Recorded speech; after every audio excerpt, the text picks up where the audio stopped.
Hello dear, इस video के अंदर बहुत बहुत वेलकम है भाई। तो अपना अगला कंसेप्ट स्टार्ट करते हैं। इसके अंदर नेक्स्ट कंसेप्ट इज टेंजेंट, स्पर्श रेखा। तो टेंजेंट के बारे में जो बेसिक बातें मैंने पहले भी आपको बताई हैं, तो एक बार वो रिवाइज करवा दूं, उसके बाद इसके जो क्वेश्चन है वो हम करेंगे। ठीक है, चलिए जी। सबसे पहले, a tangent is perpendicular to the line passing through the centre and the point of contact. A tangent is, एक टेंजेंट जो है परपेंडिकुलर है, किसके?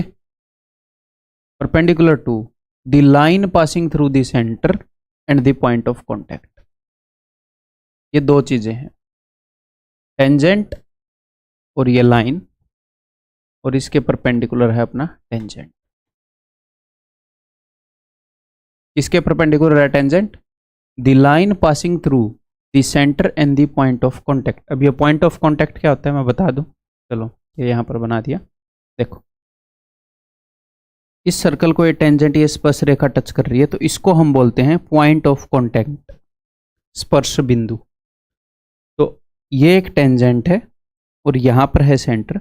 सेंटर और इस पॉइंट को मिलाओगे जहां पर टेंजेंट टच कर रहा है, सेंटर और इस पॉइंट को, तो ये एक लाइन बन जाएगी। ये वाली लाइन और ये जो टेंजेंट है ये परपेंडिकुलर होते हैं, पहले ही मैंने बताया है आपको। ठीक है, यानी कि एग्जामिनर, यानी कि इस पॉइंट के थ्रू एग्जामिनर, क्या मैं ये कहना चाह रहा हूं कि OT is perpendicular to AB। Clear है भाई? इसको हम प्रूफ कर सकते हैं, लेकिन उसकी जरूरत नहीं है, ये आपको मतलब सीधा पता होना चाहिए। क्लियर है? आगे बढ़े। Tangents drawn from same point are equal in length. एक पॉइंट से खींचे गए जो टेंजेंट है वो इक्वल हैं लेंथ में। तो ये मैं, चलो यहीं पर प्रूव कर लेते हैं एक बार।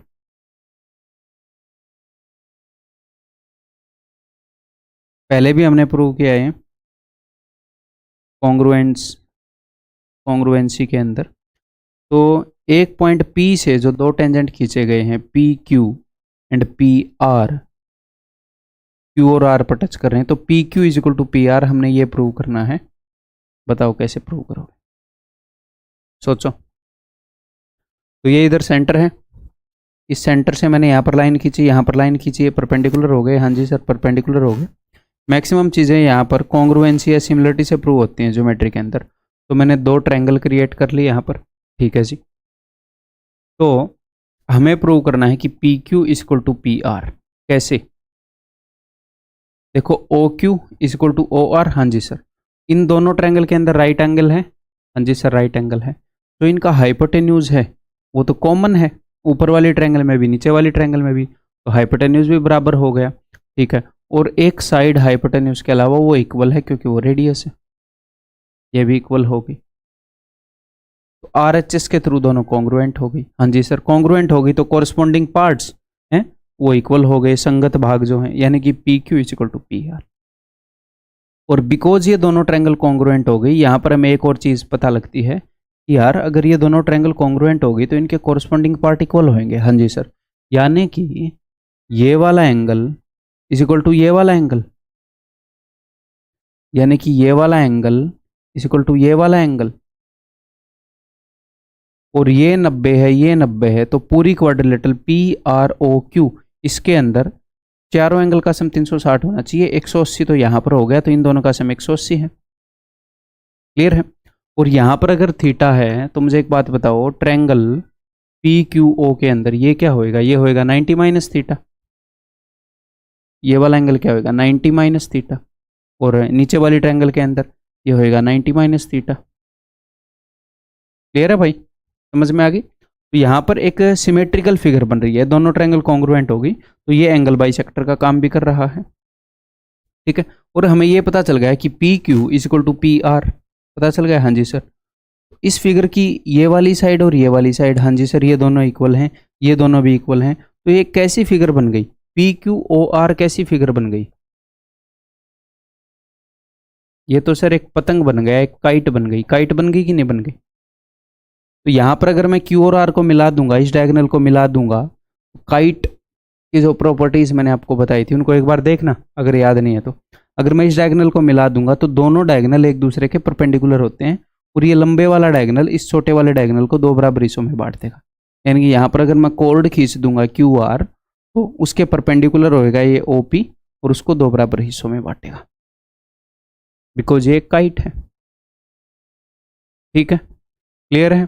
तो मैं मतलब मेरा पढ़ाने का क्या तरीका है कि मैंने काइट की प्रॉपर्टीज वहां पर आपको बता दी, भले ही ये आ ना रहा हो, काइट के ऊपर डायरेक्ट क्वेश्चन ना आ रहे हो, बट इसकी प्रॉपर्टी यूज हो रही है, तो मैंने एक जगह इसकी प्रॉपर्टी बता दी। अब जहां पर काइट दिखेगा मैं आपको बताऊंगा ये काइट है, तो आपको ये सिचुएशन अलग अलग से रटने की जरूरत नहीं पड़ेगी। काइट के बारे में एक बार अच्छे से सीख लिया, अच्छे से रिवाइज कर रहे हो, तो जहां पर भी काइट दिखेगा आपको खुद पता लग जाएगा, अरे यार यहाँ पर तो ये लगेगा, रोम्बस में ये होता है, यहाँ पर तो ये लगेगा।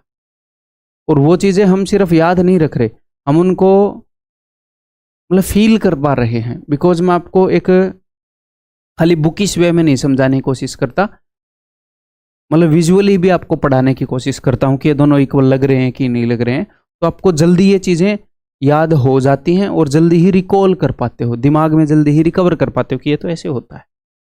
ठीक है, और कोई नए क्वेश्चन भी आएंगे तो वहां पर भी करने के आपके चांसेस बढ़ जाते हैं, क्योंकि चीजों को ऑब्जर्व करने की आपकी स्किल बढ़ जाती है।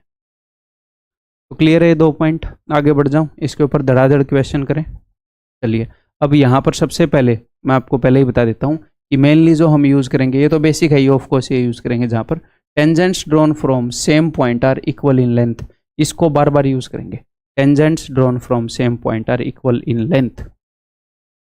चलो बताओ। In the given figure there are two circles with centres O and O dash, ये ओ है, ये ओ डैश है। Okay, touching each other internally at P, एक दूसरे को इंटरनली पी पर टच कर रहे हैं। Tangents T Q and T P are drawn to the larger circle, तो टी क्यू और टी पी बड़े वाले सर्कल के टेंजेंट हैं।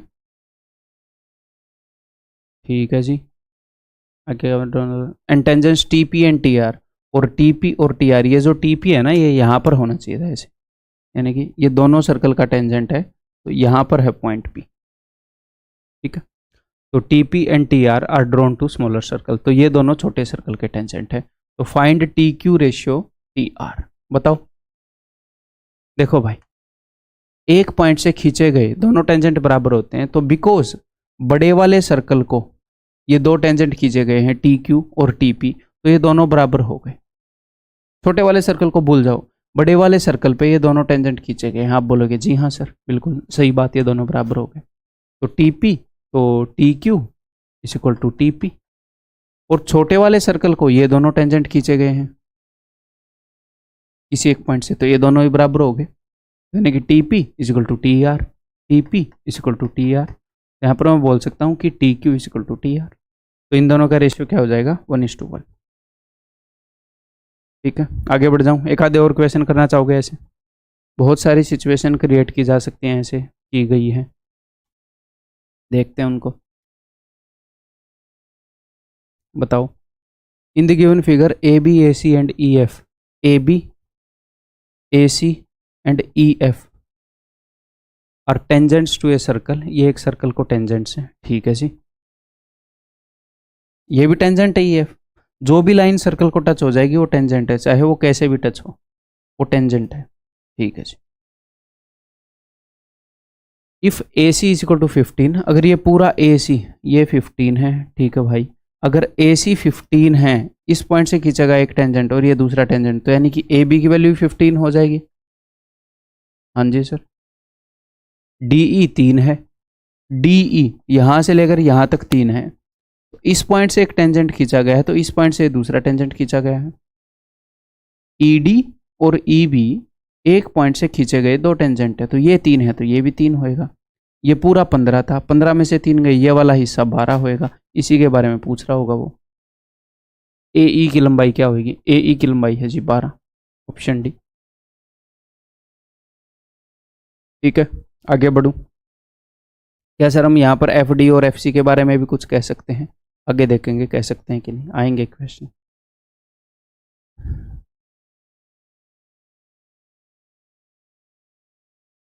कैसी दिख रही है फिगर, थोड़ी सी गंदी दिख रही है भाई, बट ठीक है चलो, दिख ही रही होगी, एटलीस्ट दिख रही है, चलो हमें।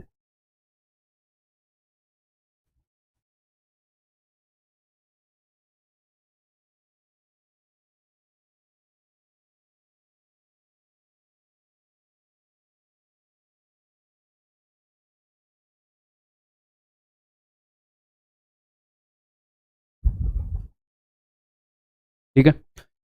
इन the figure two circles with centre P and Q touch each other, ठीक है जी, externally at point R। Tangent AT BT meet the common tangent. एक तो टेंजेंट है AT बड़े वाले सर्कल का और एक छोटे वाले सर्कल का BT। Meet the common tangent TR। TR इनका कॉमन टेंजेंट है। कॉमन टेंजेंट क्या होता है? कोई ऐसी लाइन जो दो सर्कल को टच कर रही हो, जैसे ये लाइन दोनों सर्कल को टच कर रही है, जैसे ये लाइन दोनों सर्कल को टच कर रही है, ये भी कॉमन टेंजेंट है। एक ऐसी लाइन जो दोनों सर्कल को टच कर रही है, उन दोनों सर्कल का कॉमन टेंजेंट है। ठीक है जी, आगे पढ़ेंगे इनके बारे में। Meet the common tangent TR at T, ठीक है जी। If AP is equal to 6, अगर AP की वैल्यू 6 है एंड PT इज 10 और PT की वैल्यू 10 है, ठीक है, ये पूरा, then BT is equal to what? तो BT क्या होगा? बहुत ही ईजी है, बताओ। देखो ये टेंजेंट यहाँ पर खींचा हुआ है, ये पॉइंट ऑफ कांटेक्ट है। यहाँ से जो लाइन खींचोगे सेंटर से, ये इसके परपेंडिकुलर होगी। हाँ जी सर, ये 6 है, ये 10 है, तो ये क्या हो जाएगा? पाइथागोरियन ट्रिपलेट 8 6 8 10, 3 4 5 का डबल। हाँ जी सर। अब ध्यान से देखो, पॉइंट T से ये दो टेंजेंट खींचे गए हैं बड़े वाले सर्कल को, तो अगर ये 8 है तो ये भी 8 हो जाएगा, ये TR, tangent drawn from same point. हाँ जी सर। अब इधर आ जाओ, इस सर्कल को दो टेंजेंट खींचे गए हैं पॉइंट T से, तो भैया एक पॉइंट से खींचे गए दोनों टेंजेंट बराबर होते हैं, तो इसकी लंबाई भी 8 हो जाएगी। यही इन्होंने पूछी है। ठीक है, आगे बढ़ जाऊं, बताओ। Two circles touch each other at point X, ठीक है जी।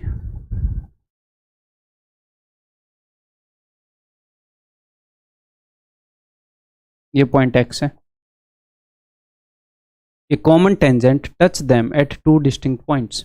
एक कॉमन टेंजेंट है जो इन दोनों सर्कल को दो अलग अलग पॉइंट पे टच कर रहा है। तो दो अलग अलग पॉइंट पे टच कर रहा है, क्योंकि बनाने को तो कॉमन टेंजेंट आप ऐसे ही बना सकते थे, बट ये इन दोनों को एक ही पॉइंट पर टच करेगा। तो यानी कि वो इस वाले कॉमन टेंजेंट की बात नहीं कर रहा, वो इस वाले कॉमन टेंजेंट की बात कर रहा है जो इनको दो अलग अलग पॉइंट पर टच कर रहा है। ठीक है जी। A common tangent touch them at two distinct points Y and Z।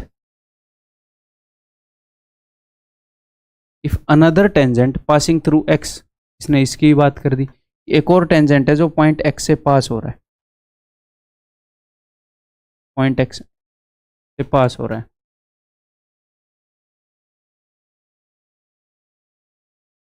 Cuts YZ at A, this is A। XA की जो वैल्यू है this is 16, then what is the value of YZ? तो YZ की value क्या होगी अगर XA की value 16 है? बताओ, सोचो।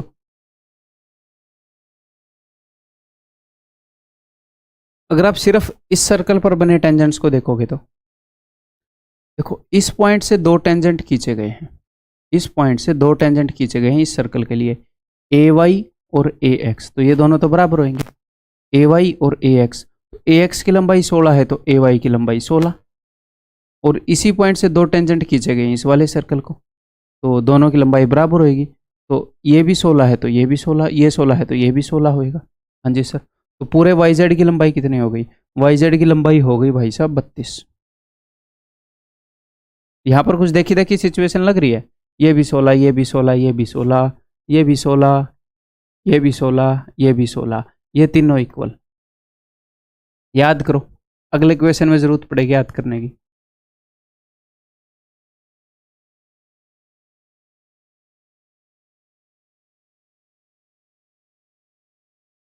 To circles touch each other externally at a point A and PQ is a direct common tangent. ठीक है भैया, दो सर्कल एक्सटर्नली एक दूसरे को पॉइंट A पर टच कर रहे हैं, ये पॉइंट A है, and PQ is a direct common tangent. Direct common tangent इसको उसने क्यों बोला है आगे एक्सप्लेन कर दूंगा, अभी कॉमन टेंजेंट आप समझ गए। ठीक है। Which touch is the circles at P and Q, जो सर्कल्स को P और Q पर टच कर रहा है। ठीक है। Then angle PAQ is what, तो एंगल PAQ क्या होगा? सोचो कैसा दिख रहा है ये PAQ? भाई ठीक ठाक सा मैंने बनाया है डायग्राम, कैसा दिख रहा है?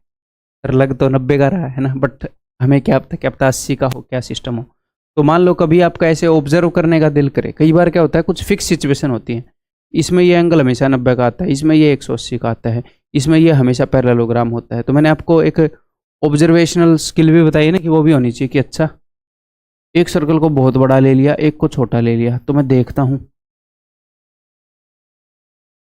मैं फिर फिगर थोड़ी सी बढ़िया बनाने की हम कोशिश करेंगे, बिकॉज हम इसके बेस पर अगर उत्तर करने वाले हैं, वैसे हमें बात नहीं बन रही हमारी।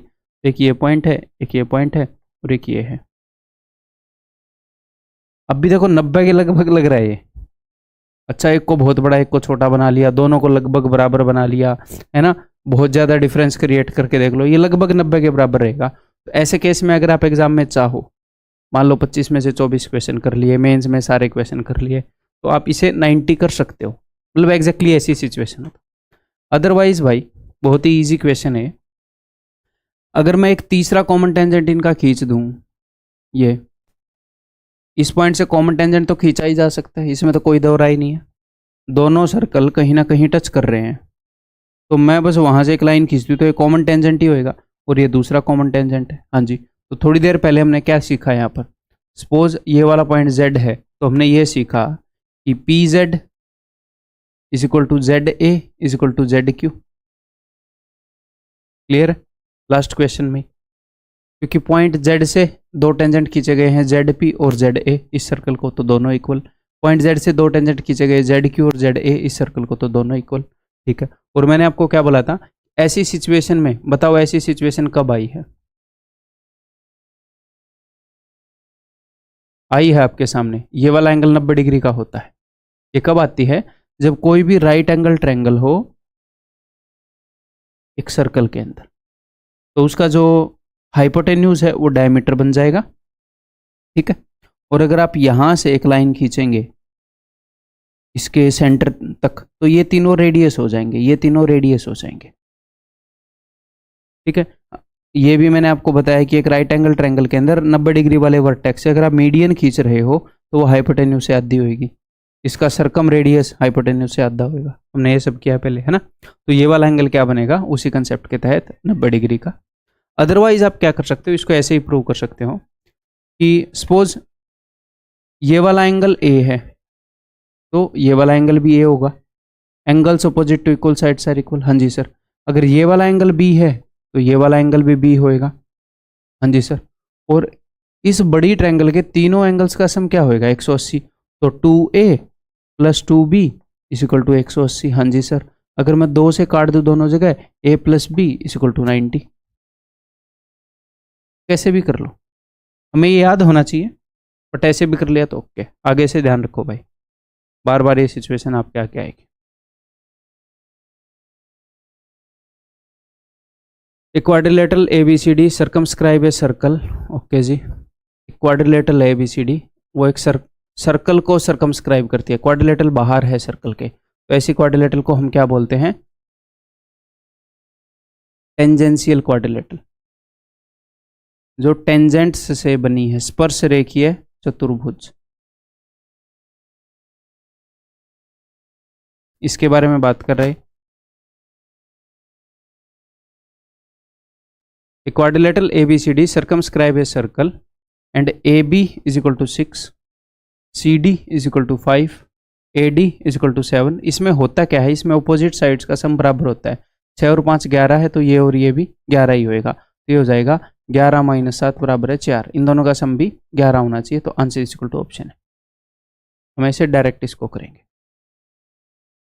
ठीक है सर, ऐसे कैसे होता है प्रूव करूंगा, अभी हमारे लिए रिलेवेंट है। ऑपोजिट साइड्स का जो सम है वो बराबर होएगा एक टेंजेंशियल क्वाड्रिलेटरल के अंदर। ठीक है, कैसे, यहीं पर प्रूव कर देता हूं, देखो।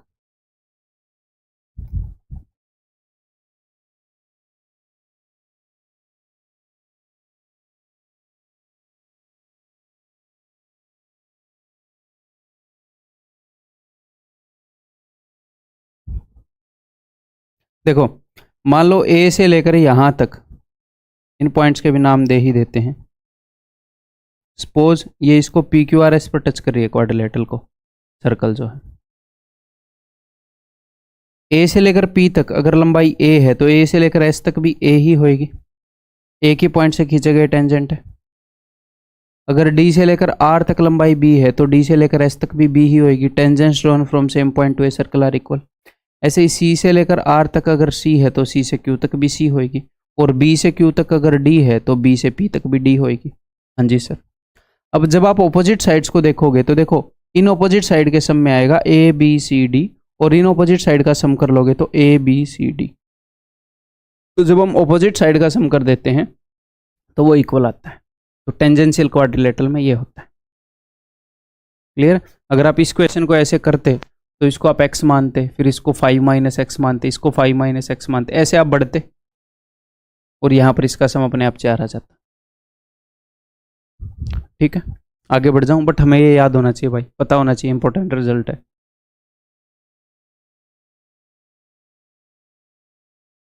बताओ।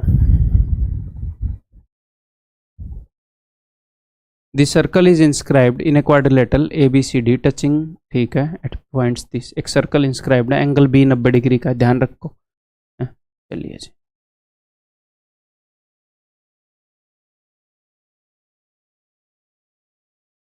ये एंगल बी है। This circle is inscribed in a quadrilateral A B C D. ये लो बना देते हैं, ये बन गया A B C D. If A D is 24, अगर ए डी की लंबाई 24 है, ए बी इज 27, ये ए बी जो है ये 27 है, और एंगल बी 90 डिग्री का है। तो यहाँ पर एक छोटी सी बात बताऊँ आपको जो मैंने पहले ही बताई है, कि किसी भी कोने के अंदर अगर आप एक सर्कल को खड़ा करोगे ऐसे किसी भी कोने के अंदर, जैसे राइट एंगल ट्रायंगल में हम खड़ा कर रहे थे, तो यहाँ पर हमेशा एक स्क्वायर बनेगा ऐसे। अगर एक 90 डिग्री के कोने के अंदर सर्कल को खड़ा करोगे तो इसके सेंटर से ऐसे, बिकॉज ये टेंजेंट है इस पर 90 डिग्री की लाइन, टेंजेंट के ऊपर ये 90 डिग्री की लाइन, तो ये रेडियस है, ये भी रेडियस है। हाँ जी सर। तो ये चारों 90 डिग्री हो गए तो रेक्टेंगल तो हो ही गया। आर के सामने वाला आर, आर के सामने वाला आर, चारों साइड बराबर होगी तो एक स्क्वायर बन गया। तो किसी भी सर्कल को कोने में रख दोगे 90 डिग्री वाले एंगल में तो हमेशा एक स्क्वायर बनेगा कोने में, जिसकी साइड जो है सर्कल के रेडियस के बराबर होगी। ठीक है, ये मैं इसलिए बता रहा हूं कि हमें बार बार ये प्रूव करने की जरूरत नहीं होनी चाहिए। ठीक है, आगे बढ़ते। इफ ए डी इज 24, अगर ए डी 24 है, ए बी 27 है, डी आर इज 6। अच्छा, ये कहाँ पर टच कर रहा है? A circle inscribed in a quadrilateral A B C D touching A B B C C D at P Q R S. A B B C इनको P Q R S पे touch कर रहा है। तो यहाँ पर examiner ने क्या बताया है? इसने बताया है कि डी आर 6 है, अगर ये यहाँ से लेकर यहाँ तक 6 है तो यहाँ से लेकर यहाँ तक भी 6 होएगा। एक पॉइंट से खींचे गए टेंजेंट्स की लंबाई बराबर होती है। 24 में से 6 गए 8, तो 18। यहाँ से यहाँ तक 18, तो यहाँ से यहाँ तक 18, तो 27 में से 8 गए, 27 में से 18 गए 9। तो यहाँ पर मैंने आपको क्या बताया कि यहाँ पर हमेशा एक स्क्वायर बनेगा।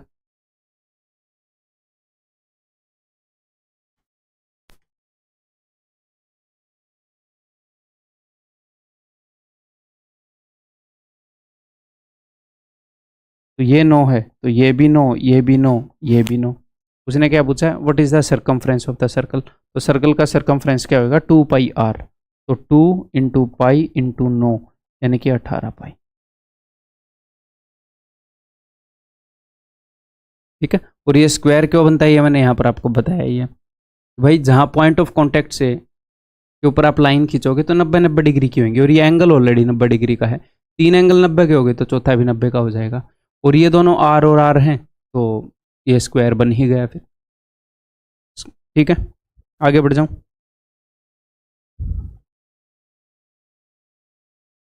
ये बताओ। A circle is inscribed in triangle A B C touching A B at P. A B at P, अच्छा, एक ट्रायंगल ए बी सी के अंदर इंस्क्राइब कर दिया गया एक सर्कल को। ठीक है भाई।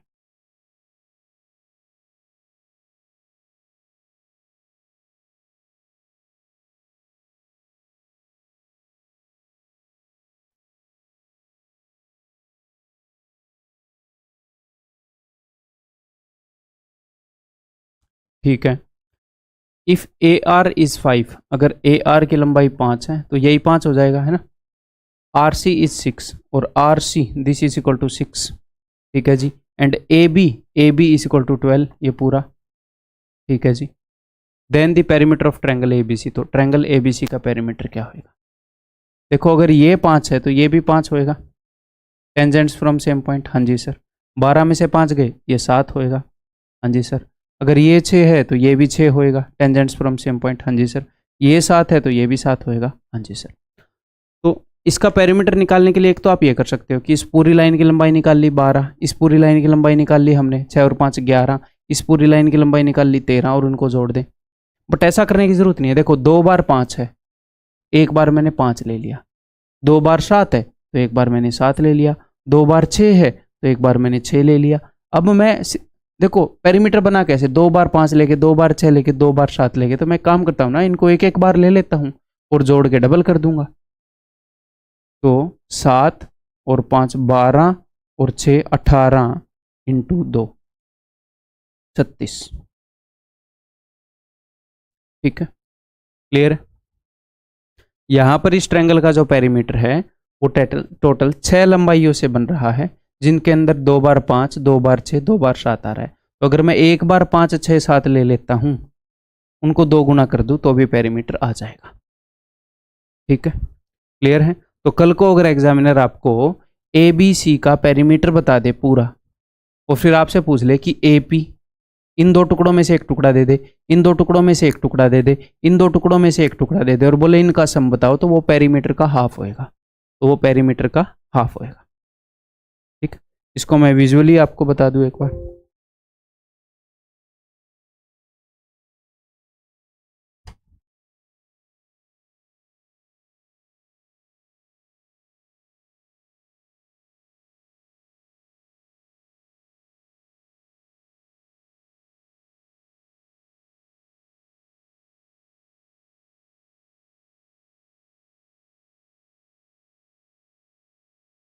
यहां से यहां तक अगर ए है तो ये भी ए होएगा, ये अगर बी है तो ये भी बी होएगा, और ये अगर सी है तो ये भी सी होएगा, ठीक है। तो पेरीमीटर क्या होता है, पेरीमीटर होता है 2a plus 2b plus 2c, तो पेरीमीटर हो जाएगा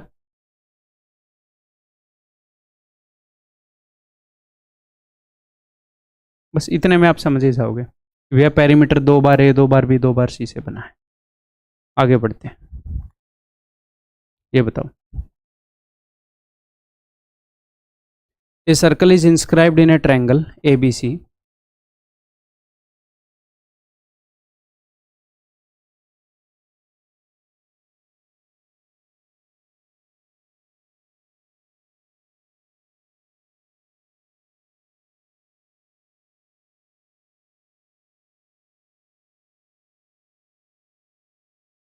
ठीक है। इफ ए क्यू इज 4.5, अगर ए क्यू 4.5 है तो आपको इतना तो पता चलेगा कि ए आर भी 4.5 है ना। पी सी इज 5.5 और पी सी इज 5.5, ठीक है जी, तो ये भी 5.5 है, देखेंगे आगे। And B R is 6 and B R is 6 और बी आर 6 है, then the perimeter of triangle A B C. तो इसके ऊपर डायरेक्ट क्वेश्चन आते हैं, कई बार डायरेक्ट क्वेश्चन आए हैं, तो मैं एक बार ये उठाऊंगा, एक बार ये उठाऊंगा, एक बार ये उठाऊंगा, इन तीनों को जोड़कर मैं डबल कर दूंगा, खत्म बात। तो 5 और 4 9 और 1 10 और 6 16, 16 इंटू 2 32 इज द आंसर, ठीक है भाई, क्लियर है। आगे बढ़ जाऊं, इसके अंदर और भी सिचुएशन पॉसिबल है अभी, बट मैं धीरे धीरे बताऊंगा, ऐसे एकदम से नहीं बताऊंगा। मैं चाह रहा हूं कि आप खुद भी देखो, क्योंकि आप खुद भी देख सकते हो। ए circle inscribed in triangle P Q are touches it's side P Q Q R and R P, तो देखो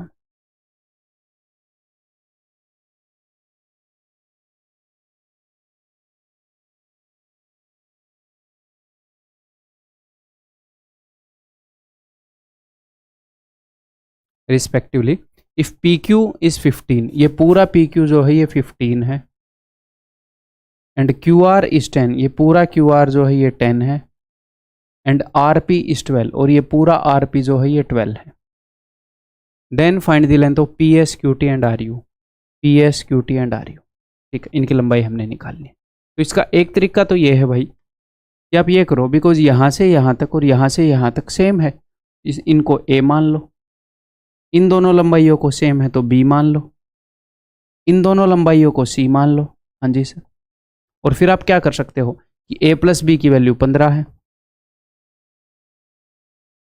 b प्लस सी की वैल्यू 10 है और a प्लस सी की वैल्यू 12 है। अगर मैं इन तीनों को जोड़ दूं तो मेरे पास 2 बार a, 2 बार b और 2 बार c आ जाएगा। 2a, 2b, 2c। हाँ जी सर। 15 और 12 27 और 10 37, 37/2। हाँ जी सर। तो ये हो जाएगा अपना 19.5, नहीं 18.5 हो जाएगा, 18.5। ठीक है, ए बी सी की वैल्यू। ठीक है, तो अगर a प्लस बी प्लस सी की वैल्यू 18.5 है तो इसमें से देखो a प्लस बी की वैल्यू है 15। हाँ जी सर 15, तो ये हो जाएगा 3.5। एक बार एक चीज़ की वैल्यू आ गई कि भैया इसकी वैल्यू 3.5 है, तो 10 में से 3.5 के 6.5। एक बार इसकी वैल्यू आ गई 6.5, तो 15 में से 6.5 के 15 में से 7 के 8, 8.5। तो उसने जो भी वैल्यू पूछी, सिर्फ आपको तो 3 टुकड़े चाहिए। ये पता चला तो ये आ गया, ये पता चला तो ये भी आ गया, दोनों सेम ही है, ये दोनों भी सेम ही है। तो उसने बोला P S is equal to, तो P S is equal to 8.5, तो ये दोनों तो कट ही गए, इन दोनों में से एक होएगा। और क्यू टी की लंबाई क्या है, Q T is equal to 6.5। Answer is option D. ऐसे कर सकते हो कि नहीं? ठीक है, एक तो हम ऐसे कर सकते हैं, एक और बताता हूँ छोटा तरीका, और ये भी हमें आना चाहिए जो मैंने अभी आपको बताया है। ऐसे आपको मैं बेसिक अंडरस्टैंडिंग देता इसलिए चला हूँ क्योंकि ये जरूरी है।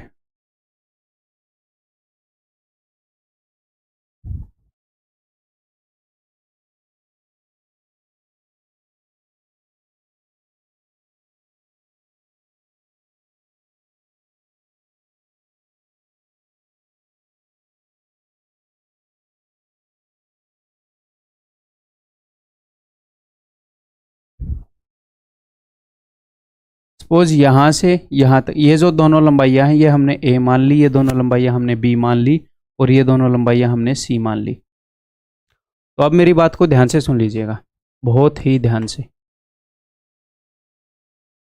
अगर मैं एक काम करूं, ध्यान से सुनिएगा, अगर मैं एक काम करूं, इस ए बी और ए सी को जोड़ दूं, ए बी और ए सी को जोड़ दूं। हाँ जी sir.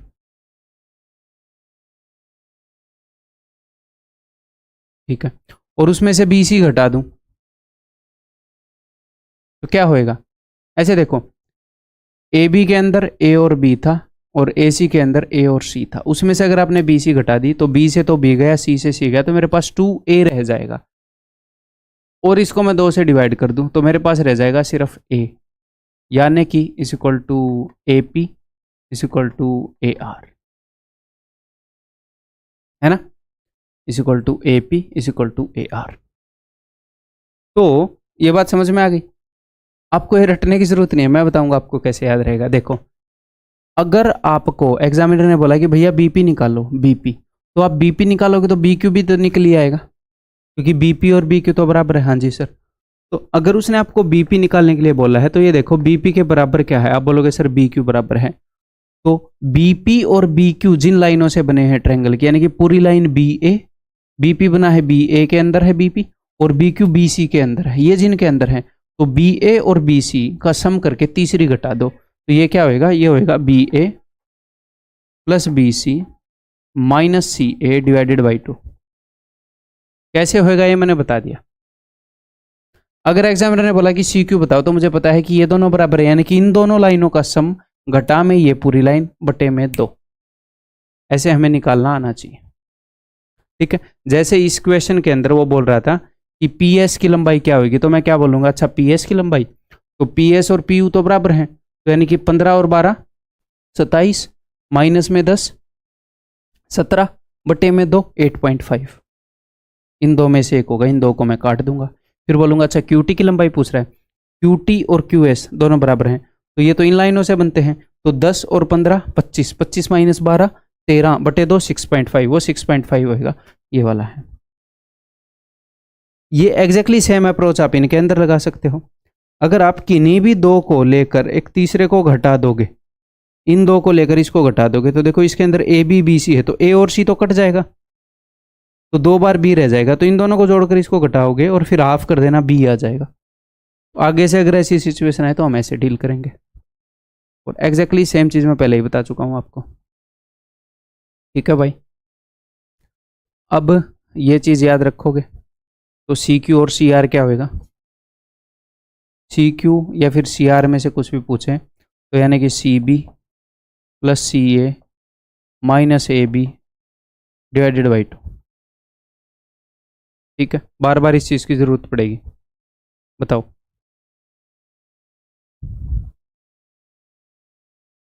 A circle is inscribed in a triangle ABC whose sides are given AB is equal to 10, तो AB को उसने 10 बताया है, and BC is equal to 8, CA is equal to 12 units as shown in the figure. The value of AD, तो AD की लंबाई क्या होगी, देखो AD और AE बराबर हैं, तो AD की लंबाई हो जाएगी भाई 12। AD और AE बराबर हैं, तो जिन साइडों के अंदर AD और AE है उन दोनों का सम करेंगे और तीसरे को घटाएंगे। 12 + 10 कितना हो गया, 22। ये आप मेंटली कर सकते हो, मैं बस वैसे ही लिख रहा हूँ ताकि बाद में भी समझ में आए। Divided by 2, 22 - 8 14/2 7। ठीक है, तो यहाँ पर तो उत्तर सीधा ही पता चल गया, 7 का मल्टीपल ऑप्शन भी है। अदरवाइज अगर BF की वैल्यू निकालनी है तो BF कहाँ पर है, ये रहा। तो BF और BE बराबर हैं, तो 8 + 10 18 - 12 6/2 3। ठीक,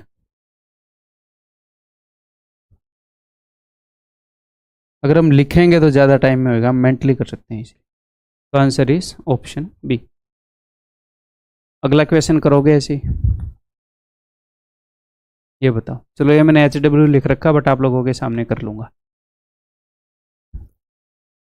दिस साइड पहले ट्राई कर लो, this sides AB BC and AC of triangle ABC।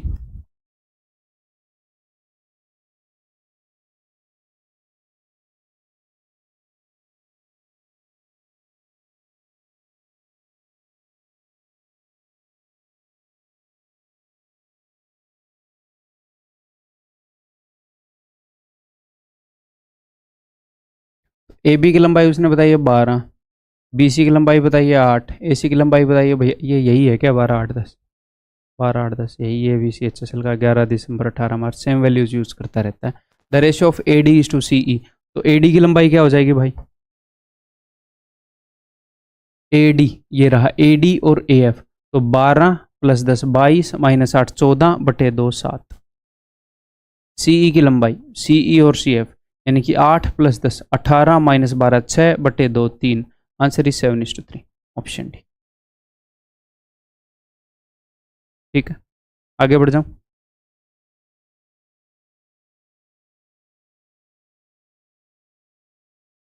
बताओ। A circle is inscribed in a triangle ABC, ठीक है, touching AB BC AC at this, okay.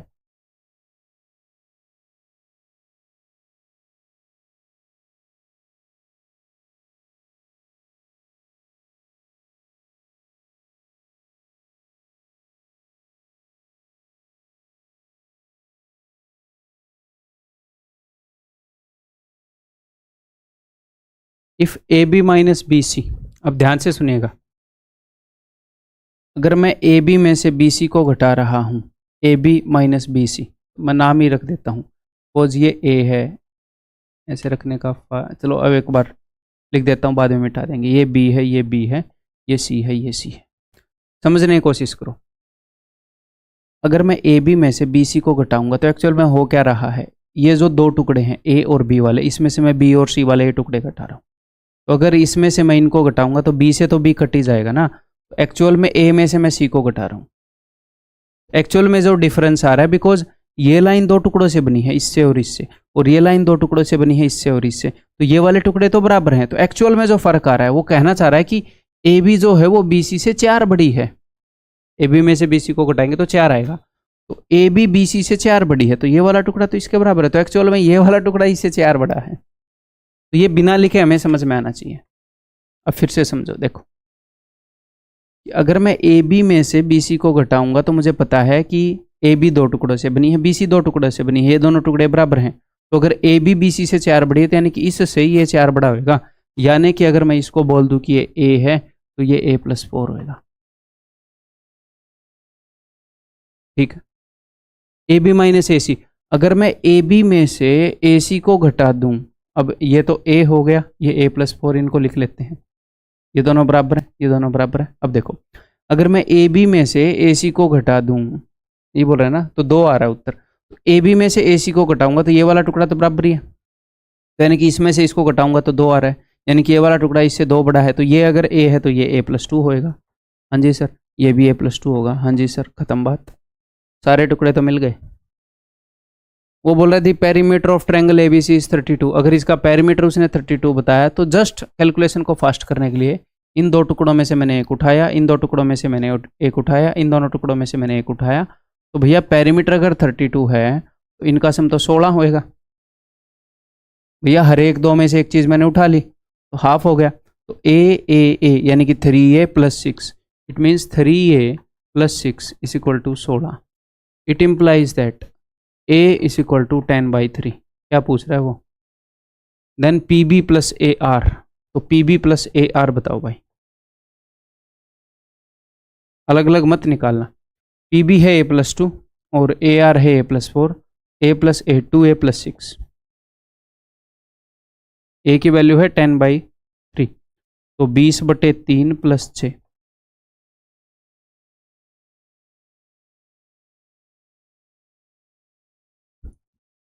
ठीक है, ठीक है, समझ में आ गई बात, आगे बढ़ जाऊं।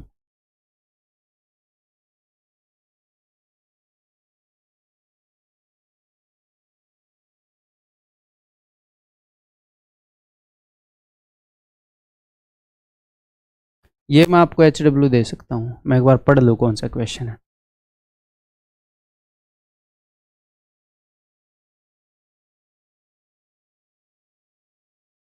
तो ये मैं आपको HW दे देता हूँ, एक हिंट भी दे देता हूँ। हिंट सिंपली ये है कि भैया एक सिंपल सा थ्योरम है जो राइट एंगल ट्रायंगल्स में बार बार लगवाता है एग्जामिनर, ये ना होगी वो लग रहा हो। उत्तर बता रहा हूँ भाई, ये ना हो कि वो सिंपल सा थ्योरम बहुत आसान सा जो आप 9वीं में सीख लेते हैं राइट एंगल ट्रायंगल में लगता है, वो ना लगवा रहा हो। राइट एंगल ट्रायंगल बोलिए कि हाँ राइट एंगल बोला है उसने। ठीक है, तो मैं आगे बढ़ रहा हूँ भाई, HW मिलेगा इसमें। ABC is an isosceles triangle where AB = AC which is circumscribed about a circle। तो देखो ABC एक isosceles triangle है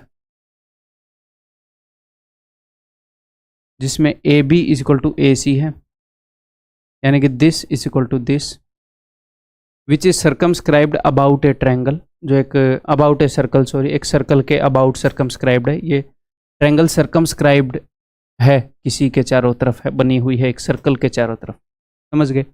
if P is the point where the circle touch is the side BC।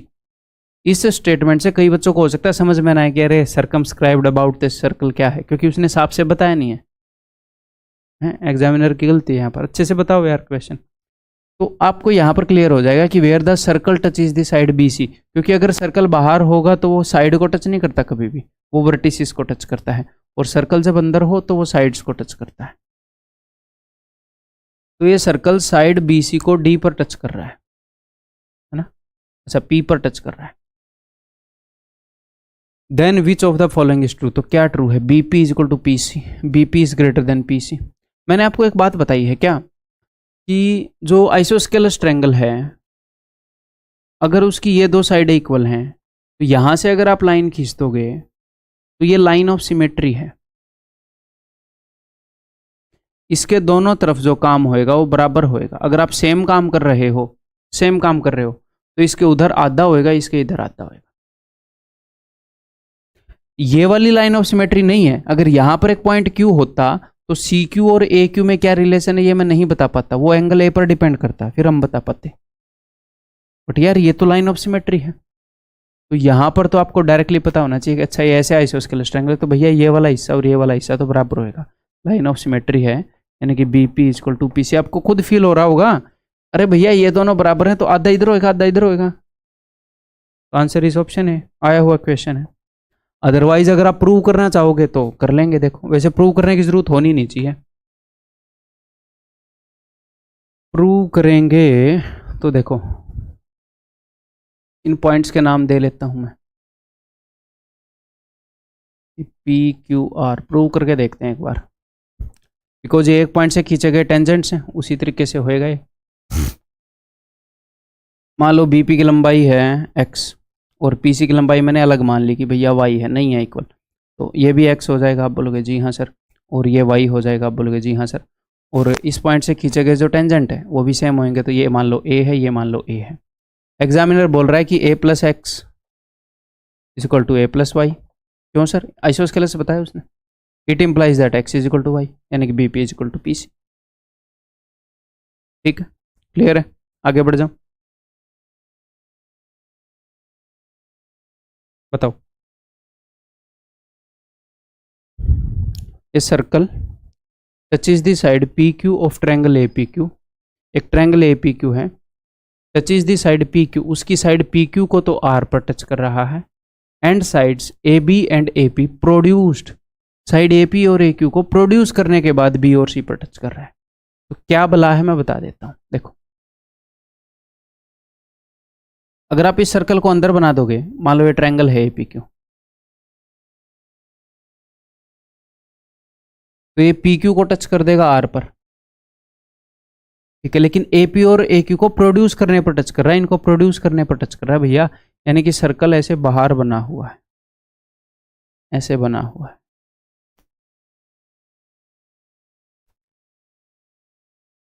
ये situation है, बार बार आई है ये situation.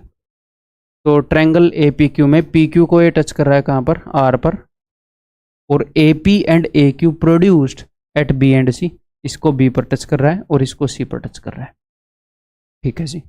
If the perimeter of triangle A P Q is 30 centimetre, A P Q का जो perimeter वो 30 centimetre है, तो ए बी की लेंथ 15 हो जाएगी, डायरेक्ट एक रिजल्ट है, लेकिन कैसे होएगी मेरे बताने से पहले आप सोचो, ऐसे कैसे हो जाएगी 15, मतलब क्या मजाक चल रहा है। हिंट दूं, tangents drawn from a point are equal, point A से जो दो टेंजेंट खींचे गए हैं वो बराबर हैं, यानी कि A B is equal to A C. Next hint, P R is equal to P B, Q R is equal to Q C. नहीं प्रूव हो रहा तो मैं प्रूव करके दिखाता हूँ, हो गया तो भी मेरा प्रूफ तो आपको देखना ही है।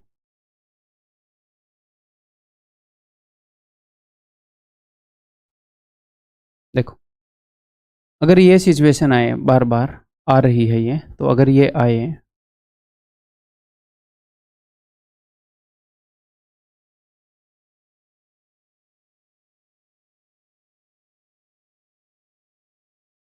इसमें, मैं आपको डायरेक्ट एक बार रिजल्ट बता देता हूँ, इसमें रिजल्ट ये है कि A P is equal to P Q, हमें ये तो पता ही है, डायरेक्ट रिजल्ट बता देता हूँ, इनका जो डायमीटर है,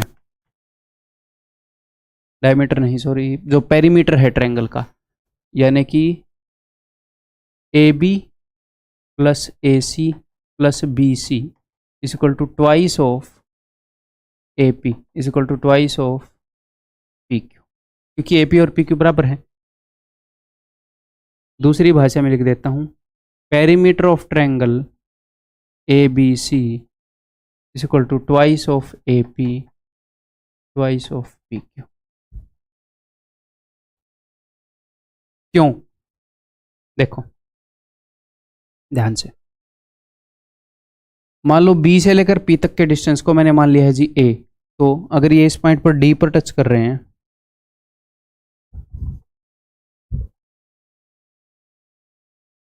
तो बी से लेकर डी तक का डिस्टेंस भी ए हो जाएगा, और अगर सी से डी तक का डिस्टेंस बी है तो सी से क्यू तक का डिस्टेंस भी बी हो जाएगा। आप बोलोगे जी हाँ सर।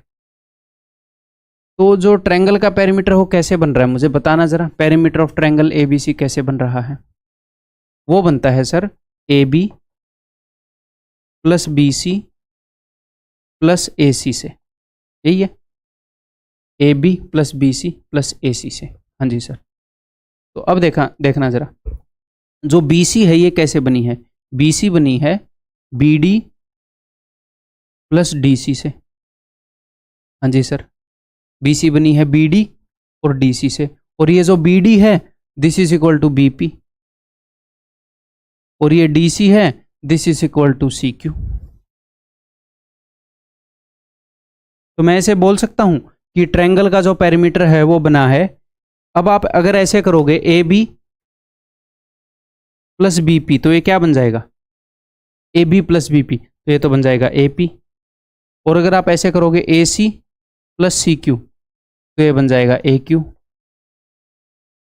तो ए पी और ए क्यू तो बराबर हैं, तो इन दोनों का सम हो गया, यानी कि या तो ए पी का डबल मान लो या ए क्यू का डबल मान लो, कुछ भी मान लो, या A P plus A Q मान लो। मैं पेरीमीटर से चला था, ट्रायंगल के पेरीमीटर से, कि ए बी बी सी ए सी। तो बी सी को मैंने तोड़ दिया दो टुकड़ों में, B D D C, B D D C, और बी डी जो है वो बी पी के बराबर है, और सी डी जो है वो सी क्यू के बराबर है। और तो सिंपली हुआ क्या, आप ऐसे मान लो मेरे पास एक तार था लोहे का, मैंने उससे ऐसे ट्रायंगल बना रखी थी, ऐसे एक तार था ऐसे सीधा, मैंने इनको बैंड करके ऐसे ट्रायंगल बना दी। ठीक है सर। फिर बाद में मैंने सिंपली क्या किया, यहाँ से लेकर यहाँ तक का जो डिस्टेंस था उसको सीधा कर दिया, यहाँ से लेकर यहाँ तक का जो डिस्टेंस था उसको सीधा कर दिया, तो अभी भी तार की लंबाई तो सेम ही होगी। तो मेरा पेरीमीटर बना हुआ था ऐसे, A B plus B D से, A C plus C D से। पेरीमीटर कैसे बनेगा, ये और ये, तो बस इस बी डी को सीधा कर दिया मैंने, इस सी डी को बस सीधा कर दिया। ये बी डी और बी पी तो सेम ही है, ये सी डी और सी क्यू तो सेम ही है, एक पॉइंट से खींचे गए टेंजेंट है।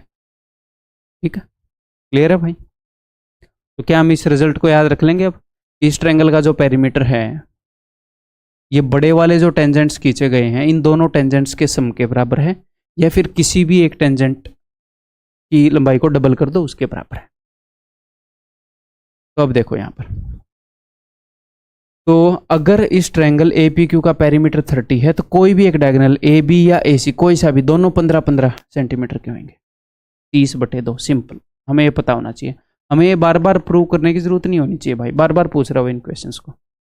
ठीक है, आगे बढ़ जाऊं।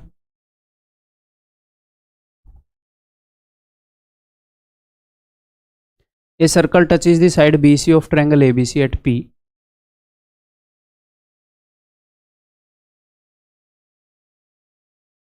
ऐसे करके बताएगा, मुझे तो पता है ये वाला डायग्राम था, अदरवाइज हमें कैसे पता चलेगा।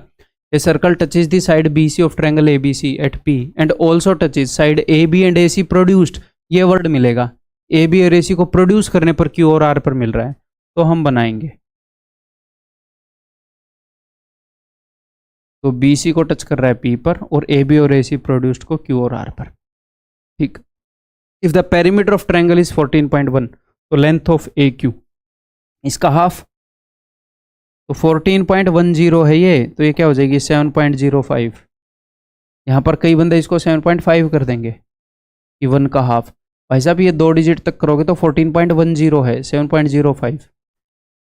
ध्यान रखना इस छोटी सी बात का। आगे बढ़ जाऊं।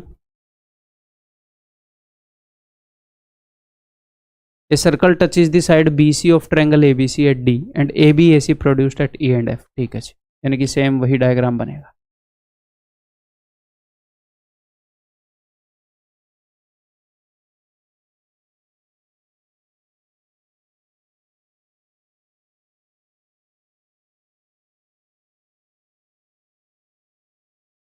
ए बी की लंबाई 10 है, ए सी की लंबाई 8.6 है, एंड बी सी की लंबाई 6.4 है।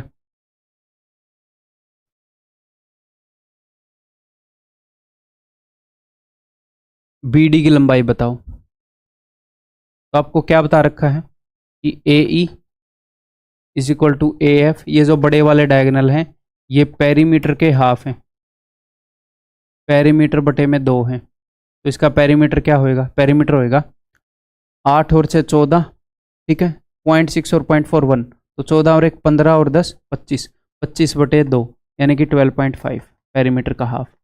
ठीक है जी। तो ये पूरा डिस्टेंस कितना हो गया 12.5। उसने क्या पूछा हमसे BD, इधर वाला डिस्टेंस देखूंगा। CD पूछा होता तो ये पूरा देख लेता। तो ये पूरा डिस्टेंस 12.5 हो गया। तो अगर ये पूरा 12.5 है तो ये 10 घटाऊंगा तो ये हो जाएगा 2.5 BE, तो ये भी हो जाएगा 2.5। अब ये 6.4 पता ही है, तो उसमें 2.5 घटाओगे तो ये भी आ जाएगा अगर निकालना हुआ तो। Answer is option D. ठीक है भाई, आगे बढ़ जाऊं।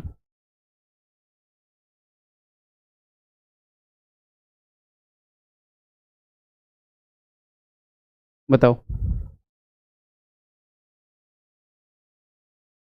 A is a point at a distance 26 cm from the center O of a circle of radius 10। ठीक है जी, देखो मैं इसको वैसे दे सकता हूँ आपको, हम चलो कर ही लेते हैं। A एक पॉइंट है जो 26 सेंटीमीटर डिस्टेंस पर है इससे, centre of a circle with centre with radius 10। ठीक है। AP and AQ are tangents.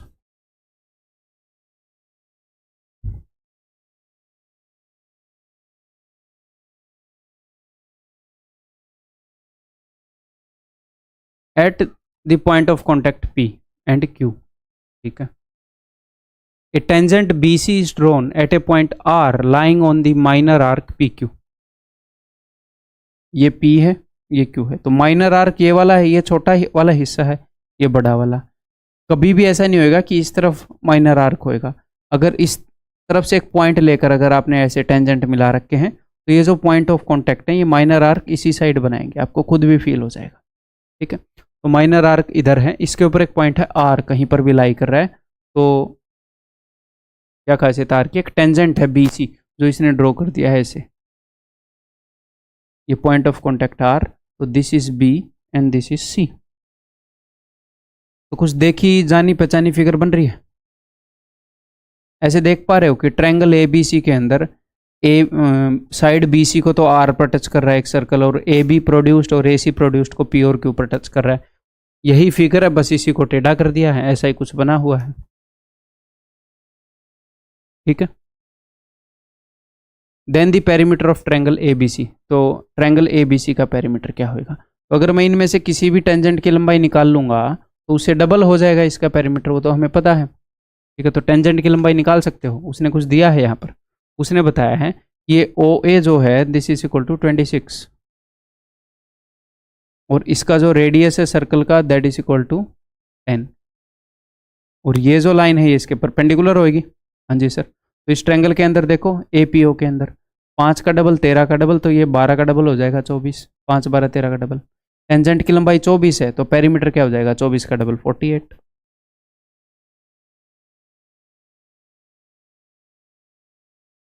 ठीक है, आगे बढ़ जाऊं। याद रखोगे इस सिचुएशन को? ये बताओ, थोड़ा सा ब्रेनस्टॉर्मिंग के लिए एक क्वेश्चन दे दिया मैंने आपको, कोशिश करो। इन दी एडजॉइनिंग फिगर, ठीक है भाई, फिगर आप समझ जाओ।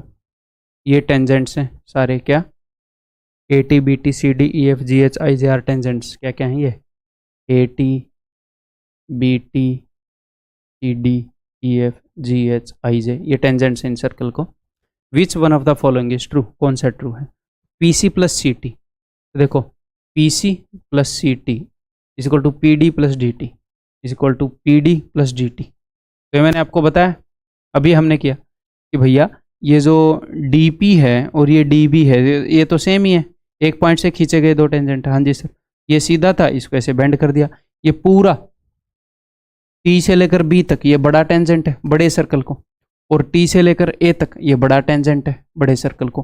तो ये टेंजेंट सेम पॉइंट से खींचे गए टेंजेंट बराबर है। हाँ जी सर। तो इसी टेंजेंट के एक हिस्से को यहाँ पर ऐसे बेंड कर दिया गया, वो DP बन गया, और CA इसी तार के एक हिस्से को यहाँ पर बेंड कर दिया गया, वो CP बन गया, है ना। पूरा TB और TA बराबर हैं, तो TD plus DP will be equal to TC plus CP। ये हमने किया है क्योंकि ये बराबर ही है,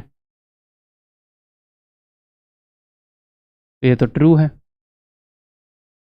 RG प्लस GT सेम कहानी, RG plus GT RH plus HT ऐसे दे रखा है, ये भी ट्रू है। एग्जैक्टली डिटो सेम कहानी है। PC प्लस QE, ये क्या मामला है भाई? कहाँ पर है? PC प्लस क्यू ई, हाँ ये देखो, ये जो पी सी है ये इसके बराबर है, सेम पॉइंट से खींचे गए टेंजेंट है, हाँ जी सर।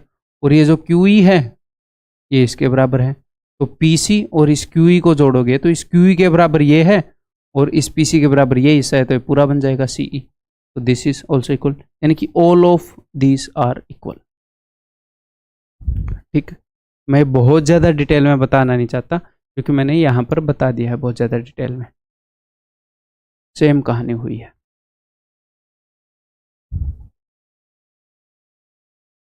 ये बताओ भाई,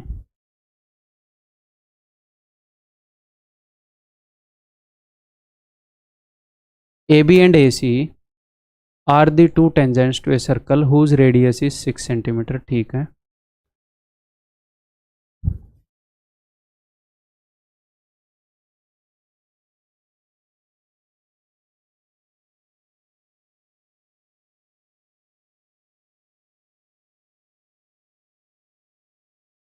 angle B A C is 60, angle B A C ये वाला एंगल 60 डिग्री है भाई। ठीक है, then what is the value of A B square plus A C square. ठीक है, इसने सर्कल का रेडियस बता दिया, ये 6 है, ये 6 है। बताओ कैसे बताएंगे? अभी तो फिलहाल ये क्वाड्रिलेटरल है ना, ओ बी ए सी, तो इसको ट्रायंगल में कन्वर्ट कर लो क्वाड्रिलेटरल से। क्या करोगे, अगर मैं यहाँ से एक लाइन ड्रॉ कर दूँ, तो मैंने आपको बताया ना थोड़ी देर पहले, इस पॉइंट से ऐसे दो टेंजेंट खींचे गए, हाँ जी सर। तो या फिर ये देखो, ये दोनों इक्वल है, हाँ जी सर, ये दोनों इक्वल है, टेंजेंट्स फ्रॉम सेम पॉइंट, ये एक काइट बन गया। तो यहाँ से जो आप लाइन खींचोगे तो वो इसको दो बराबर हिस्सों में बांटेगी। ये दोनों ट्रायंगल कॉन्ग्रुएंट है, बार बार प्रूव करने की जरूरत नहीं होनी चाहिए। तो अगर उसने 60 डिग्री बताया तो ये 30 होगा, ये 30 होगा।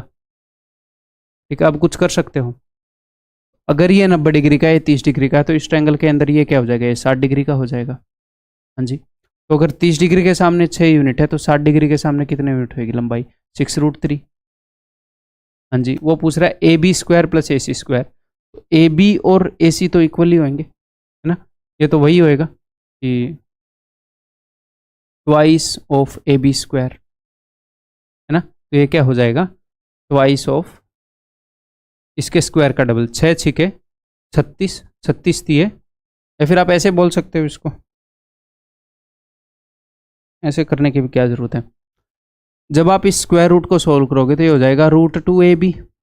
भैया ए बी स्क्वायर के ऊपर रूट लगा हुआ है, तो इस ए बी की लंबाई को √2 से गुणा कर दो, इसको √2 से गुणा करोगे तो 6√6 ऑप्शन है। देखो इन दोनों की वैल्यू तो आ ही चुकी है, इसको आप कैसे भी कर लो, मैं तो जस्ट एक तरीका बता रहा हूँ।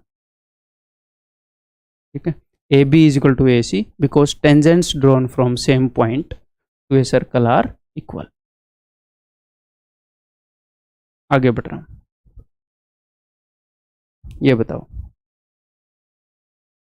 अब हम ऐसे कुछ क्वेश्चन कर रहे हैं जिनमें हम बार बार ये देखेंगे कि अगर मैंने एक पॉइंट से दो टेंजेंट खींचे हैं, तो अगर मैं सेंटर को और इस पॉइंट को ज्वाइन कर दूं तो जो ऊपर नीचे जो सिचुएशन बन रही है वो कॉन्ग्रुएंट ट्रायंगल है, ये सिमेट्रिकल चीजें हैं, ऊपर वाले पार्ट और नीचे वाले पार्ट बराबर हैं। ठीक,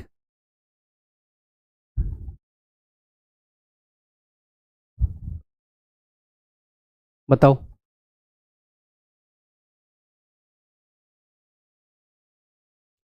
इन the given figure O is the centre of the circle. ठीक है जी, सर्कल हैज 3 टेंजेंट्स, ये 3 टेंजेंट है, एक ये वाला, एक ये वाला और एक ये वाला। If Q P R is 45, अगर क्यू पी आर ये पूरा एंगल 45 है, okay see, then what is the value of Q O R, तो इस एंगल की वैल्यू क्या है। ये मत बोल देना कि ये तो 90 डिग्री का है, ये वाला होगा 90 डिग्री का, यहाँ से ये जहाँ पर ये टेंजेंट जो है टच कर रहा है सर्कल को, वहाँ पर अगर ज्वाइन करोगे तो ये वाला नहीं होगा।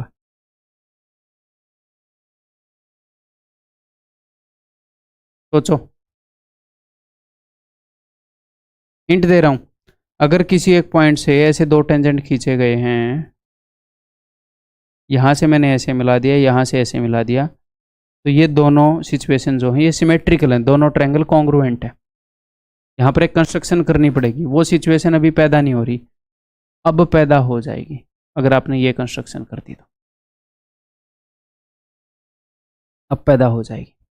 ये 90 डिग्री का है और ये भी 90 डिग्री का है, अब पैदा हो रही है कि नहीं। इसको मैं सीधा मिला ही देता हूँ, बड़े वाले टेंजेंट P से ऐसे खींचा गया, ऐसे खींचा गया, तो इसको मैं मिला ही देता हूँ। अब करते हैं भाई, O से ये यहाँ पर अगर मैं बोलूँ A, O से लेकर A पर ये परपेंडिकुलर होगा, पॉइंट ऑफ कॉन्टैक्ट यहाँ से ये 90 है, ये 90 है, 45 से मेरे को यहाँ पर एक बार मुझे सोचने दो। QR को इसने ये नहीं बताया ना, QR कहीं पर भी टच कर सकता है। QPR अगर 45 है, ज़रूरी नहीं है पॉइंट ऑफ कॉन्टैक्ट से ऐसे पास होके जाएगा, इसको तो ऐसे ही पड़े रहने देता हूँ 45 को। मैं क्या सोच रहा हूँ मैं आपको बताता हूँ, ये आप सीधी नहीं खींच सकते, ज़रूरी नहीं है कि आप सीधी खींच पाओगे। मैं क्या बोल रहा हूँ देखो, सुनो, ये जो QR है इसको मैं ऐसे भी तो खींच सकता हूँ ना, ऐसे, तो पॉइंट ऑफ कॉन्टैक्ट यहाँ पर आ गया। देखो मैंने इस एंगल को बदला क्या सर, नहीं बदला इस एंगल को, तो एंगल तो 45 ही रह गया।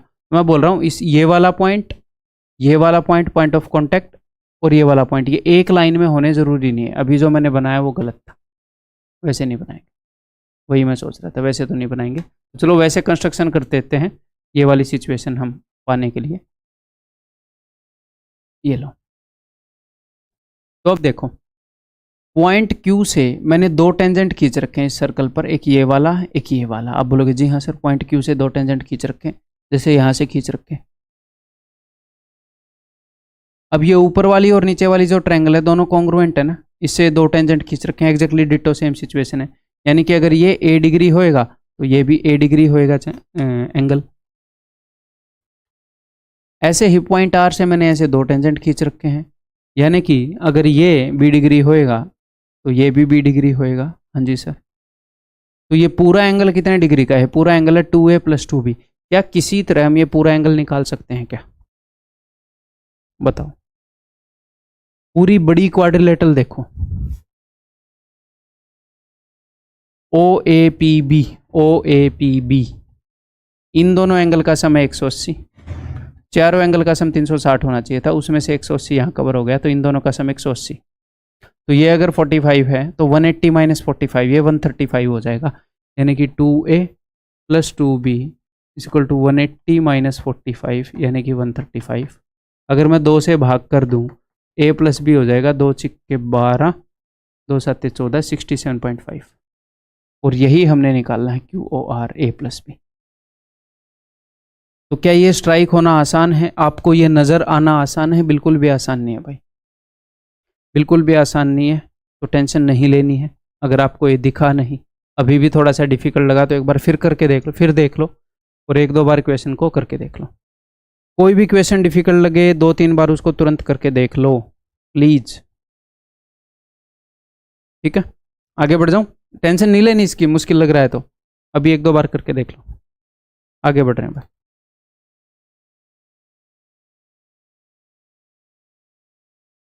इन a circle PQ and RS are 2 parallel tangents at A and B। ठीक है भाई,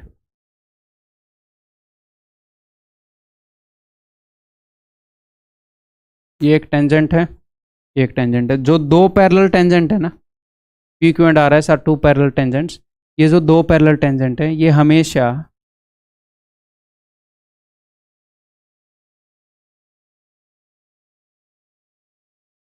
डायमीटर के अलग अलग एंड्स पर होंगे। देखो डायमीटर एक लाइन है, हाँ जी सर, तो मान लो यहाँ पर एक टेंजेंट मैं बना दूँ डायमीटर के बिल्कुल एंड पर, तो हमें तो पता है सेंटर से और पॉइंट ऑफ कॉन्टैक्ट से जो लाइन जाएगी वो इसके परपेंडिकुलर होगी, हाँ जी सर।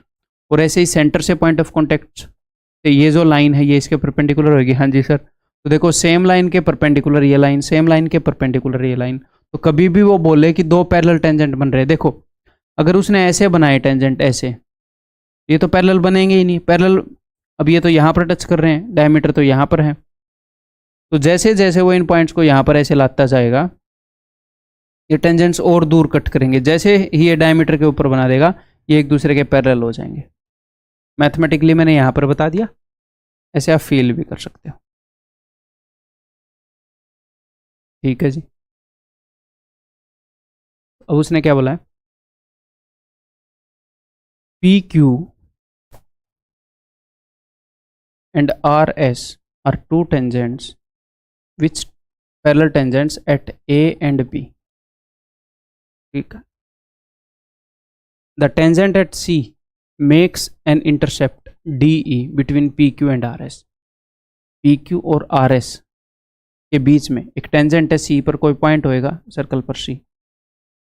अब ये बिल्कुल ऐसे सीधा बना दिया मैंने, ये कैसे भी हो सकता है, पॉइंट C कहीं पर भी हो, मैं जानबूझ के टेढ़ा बना दूँ, ये लो, ताकि कई बच्चे ये ना सोचें भाई फिगर तो सिमेट्रिकल बन गई।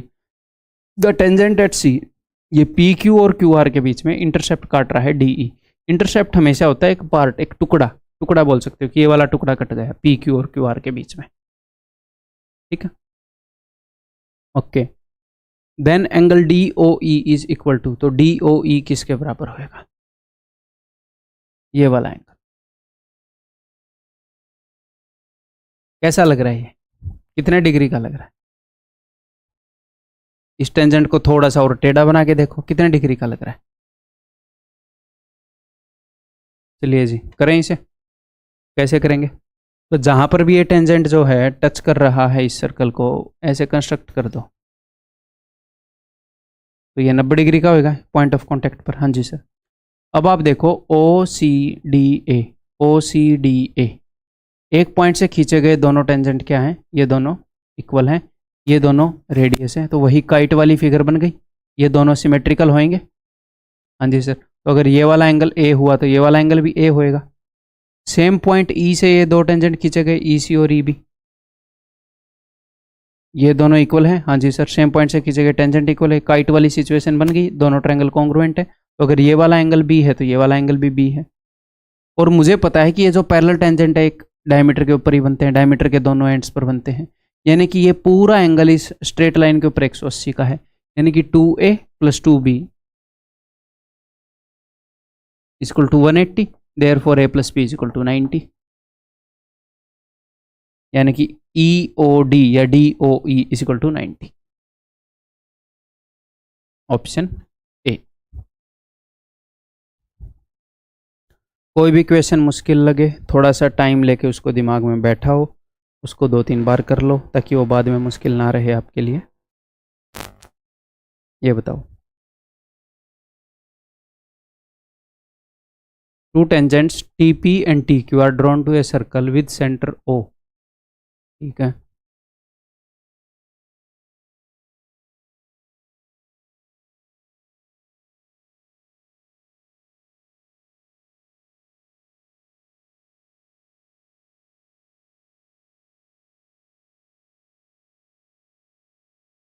देन एंगल PTQ यानी कि ये वाला एंगल इस इक्वल टू OPQ के बराबर है, OPQ से डबल है, उसका 1/3 है, उसका हाफ है, क्या सिस्टम है देखते हैं भाई। OPQ बना देते हैं पहले, इस OPQ और इस PTQ इनके बीच में रिलेशन निकालना है।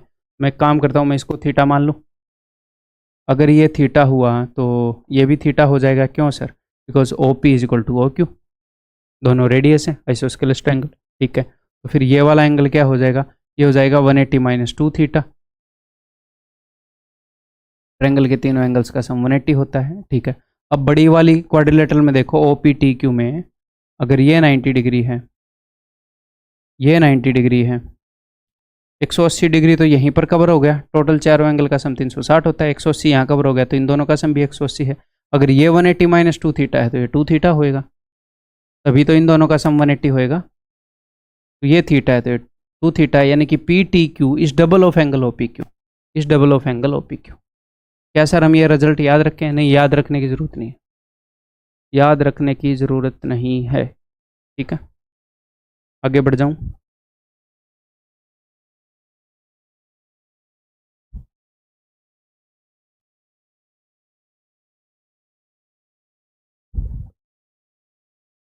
Late two chords AB and AC of the larger circle touch the smaller circle having same center at x and y। ठीक है, तो एक लार्जर सर्कल है और एक छोटा सर्कल है। Two chords AB and AC, larger circle की दो chords हैं AB और AC। ठीक है जी, बिकॉज दोनों AB AC दोनों के अंदर पॉइंट A था तो इसलिए मैंने एक पॉइंट से खींच दी। Touch the smaller circle at x and y, then X Y is equal to, X Y जो है उसकी क्या लंबाई होगी in comparison with B C, B C के कंपैरिजन में।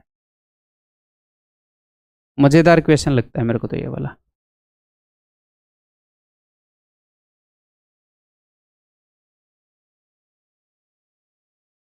सोचो, देखो सेंटर नहीं बताया इसने, ओ मान लो सेंटर जो है वो ओ है, मैं यहां से इसको ज्वाइन कर दूं और यहां से इसको ज्वाइन कर दूं। ठीक है, तो छोटे वाले सर्कल के लिए, छोटे वाले सर्कल को देखो, छोटे वाले सर्कल के लिए ए बी एक टेंजेंट है, तो यहां से अगर मैं पॉइंट ऑफ कांटेक्ट पर एक लाइन खींचूंगा तो ये 90 डिग्री की होगी। आप बोलोगे जी हाँ सर, यहां से मैं पॉइंट ऑफ ए सी एक टेंजेंट है छोटे वाले सर्कल के लिए, टेंजेंट है तो ये 90 डिग्री होएगा। हाँ जी सर, ओके, तो ये 90 डिग्री हो गया। अब बड़े वाले सर्कल में आ जाओ, बड़े वाले सर्कल में। हाँ जी सर, तो बड़े वाले सर्कल के लिए सेंटर तो ये ओ बड़े वाले सर्कल का भी है। ठीक है, तो ये बड़े वाले सर्कल का सेंटर मान लिया हमने। बड़े वाले सर्कल में ए बी क्या है, ए बी एक कॉर्ड है, एक जीवा है, तो अगर आपने यहां से परपेंडिकुलर खींच रखा है तो वो दो बराबर हिस्सों में बांटेगा। हाँ जी सर, देखो परपेंडिकुलर हमने प्रूव कर लिया छोटे वाले सर्कल की मदद से, क्योंकि ये लाइन टेंजेंट का काम कर रही है तो परपेंडिकुलर तो होगा। अब हम बड़े वाले सर्कल में आ गए, बड़े वाले सर्कल में ये एक कॉर्ड है और इसके ऊपर ये परपेंडिकुलर है, तो कॉर्ड के ऊपर अगर आप परपेंडिकुलर खींचोगे तो वो मिड पॉइंट पर जाएगा, या फिर अगर आप मिड पॉइंट पर लाइन बनाओगे तो वो परपेंडिकुलर होगा। ये हम पहले सीख चुके हैं, तो इसका मतलब ये मिड पॉइंट है, परपेंडिकुलर है तो ये बराबर है, और यहाँ पर भी ये परपेंडिकुलर है तो मिड पॉइंट है वाई। अब ट्रायंगल एबीसी में आ जाओ, अगर आपने दो लाइनों के मिड पॉइंट्स को मिलाकर एक लाइन खींच दी तो वो तीसरी लाइन के पैरेलल होएगी, उससे हाफ होएगी। क्या बोलता है ये, मिड पॉइंट थ्योरम। तो यानी कि X Y is half of B C, X Y is half of B C. ठीक है मेरे भाई। हाँ भाई आगे बढ़ते हैं, ये बताओ। There is a chord A B in a circle of radius 10 centimetre. ठीक है, the length of the chord is 12। ठीक है, two tangents are drawn from an extend point P to A B. Chord A B है, उसके and points पर इसने tangent draw कर दिए, तो मैं पहले टेंजेंट ड्रॉ कर लेता हूँ।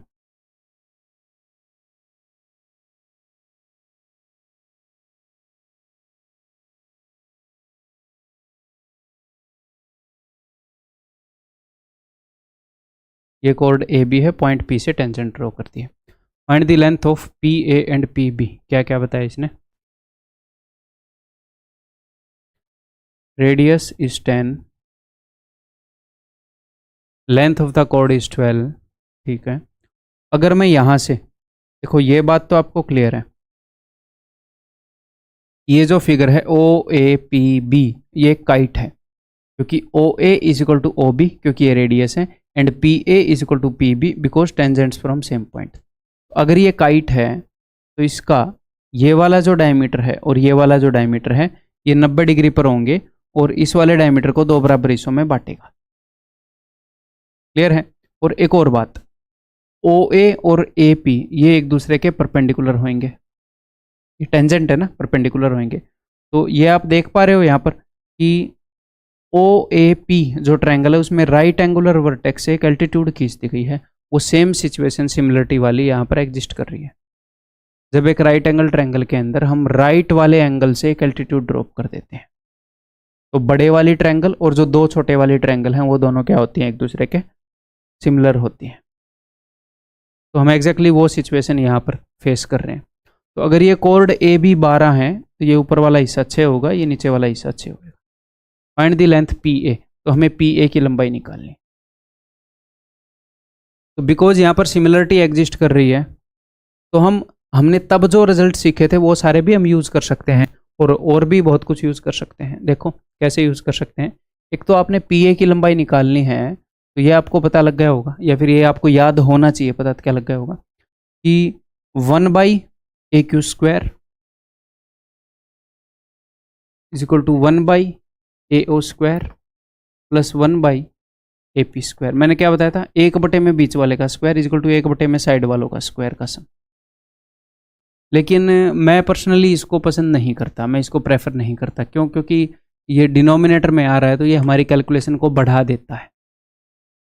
ठीक है, तो हम यहाँ पर क्या करेंगे, राइट एंगल ट्रायंगल है ना, पाइथागोरस लगा लेंगे। ये 6 है, ये 10 है, तो इसको मैं बोल दूंगा ये 8 है। क्लियर है? फिर मैं क्या कर सकता हूँ, फिर मैं ये कर सकता हूँ कि 6 का स्क्वायर इज इक्वल टू, यानी कि AQ का square is equal to QO into QP, तो मुझे QP की लंबाई मिल जाएगी। हाँ जी सर। फिर मैं इस ट्रायंगल के अंदर फिर से पाइथागोरस लगा दूंगा और ये आ जाएगा। समझ पा रहे हो भैया? यहाँ पर मैंने पाइथागोरस लगा दिया 6 8 10, तो अब मुझे पता है कि AQ का square is equal to QO into QP, तो QP की लंबाई आ गई, तो इन दोनों के ऊपर पाइथागोरस लगाऊंगा, ये आ जाएगा, उत्तर मार्क कर दूंगा। फिर मैं कर क्यों नहीं रहा, क्योंकि मैं एक और तरीके से बताऊंगा। एक तो हम ऐसे कर सकते हैं, या फिर हम क्या कर सकते हैं, देखो मैं सिर्फ सिमिलरिटी ही यूज कर लूँ, या फिर कैसे, देखो अगर ये वाला एंगल थीटा है, तो ये वाला एंगल क्या होगा, 90 माइनस थीटा। ट्रायंगल AOQ में देखो, तो इसको मैं लिख रहा हूँ थीटा डैश। तो अगर ये 90 माइनस थीटा है, तो ये क्या हो जाएगा, ये हो जाएगा थीटा। क्यों सर? बिकॉज ये पूरा 90। अब ट्रायंगल इसके अंदर देखो, अगर ये थीटा है, तो ये क्या हो जाएगा, ये हो जाएगा जी थीटा डैश, यानी कि 90 माइनस थीटा। ऐसे में हम क्या करते हैं, ध्यान से मेरी बात को समझने की कोशिश करना। हम ये करते हैं, उसने जो हमसे निकालने के लिए बोला है ना,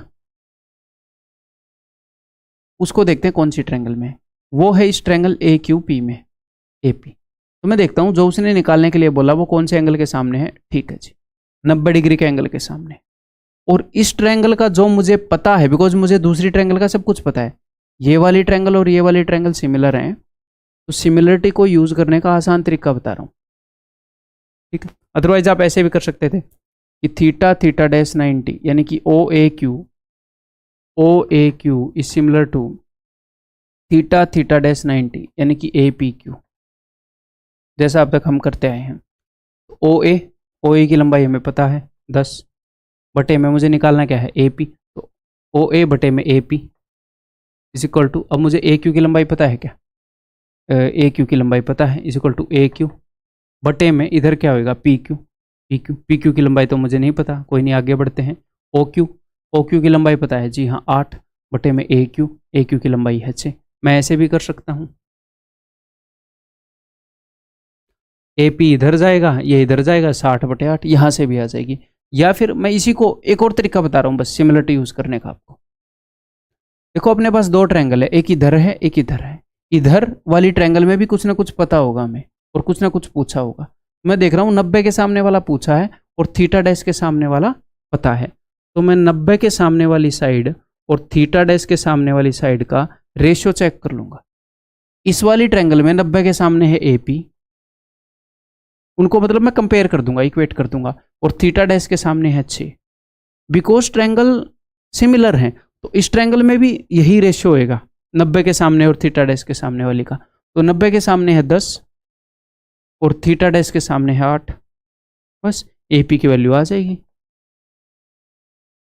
तो आप ऐसे भी कर सकते हो, ऐसे भी कर सकते हो, सिमिलरिटी को ही यूज करने का तरीका बताया है। ठीक है, तो 60/8 कितनी हो जाएगी भाई, 15/2, यानी कि 7.5। तो क्या ऐसा ही क्वेश्चन और करना चाहोगे आप? करना तो आप चाहोगे, तभी तो मजे आएंगे, तभी तो प्रैक्टिस होगी। ये लो फिर बताओ।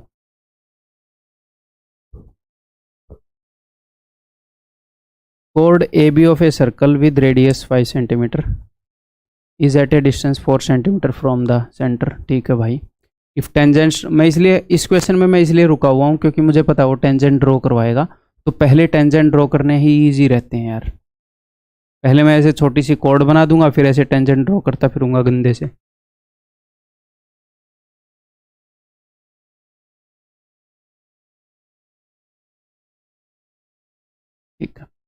If tangents drawn at A and B, उसने कोड ए बी बताई थी, ए और बी पर जो टेंजेंट उसने ड्रॉ किए हैं कहाँ से, if tangents draw at A and B from P, from P then find the length of the tangent A P. तो ए पी की लंबाई बताओ, क्या क्या इन्फॉर्मेशन दी है देख लेते हैं। कोड A B of a circle with radius 5 centimetre is at a distance 4 centimetre. ठीक है जी, ये रेडियस है भाई।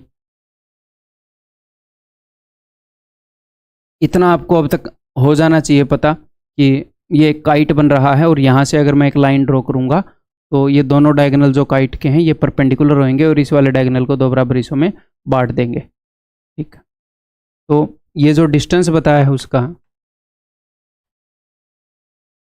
सेंटर से दैट इज 4, 5 4 तो ये हो जाएगा 3, 5 4 3 पाइथागोरियन ट्रिपलेट। जी हाँ, आगे बढ़ते हैं। Then the length of tangent A P, उसी तरीके से निकालो, सेम यानी किसी भी तरीके से निकालो जो आपको पसंद आए। तो मुझे पता है कि ओ ए और ए पी परपेंडिकुलर हैं, तो राइट एंगल ट्रायंगल में राइट वाले एंगल से एल्टीट्यूड खींचती तो वही सिमिलरिटी वाली सिचुएशन आ गई। ठीक है जी, तो मैंने सारे एंगल का नाम दे लिया थीटा, ये हो जाएगा थीटा डैश, तो ये हो जाएगा जी थीटा, तो ये हो जाएगा थीटा डैश। तो ए पी की लंबाई पूछी है इस ट्रायंगल में, 90 के सामने वाला पूछ लिया, थीटा डैश के सामने दे दिया, तो 90 के सामने और थीटा डैश इनका रेशियो मैं इक्वेट कर दूंगा दोनों ट्रायंगल में।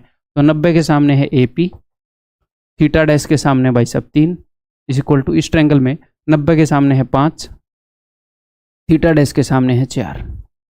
ए पी की लंबाई हो जाएगी 3 5 15/4,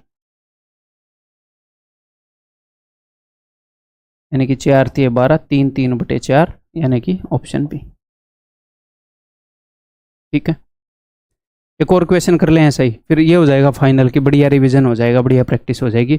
HW आपके लिए करो, पहले कर लो फिर उत्तर बता रहा हूँ, दोनों तरीके से कर लो। इसका उत्तर है भाई, आगे बढ़ रहा हूँ मैं, ये बताओ चलो एक,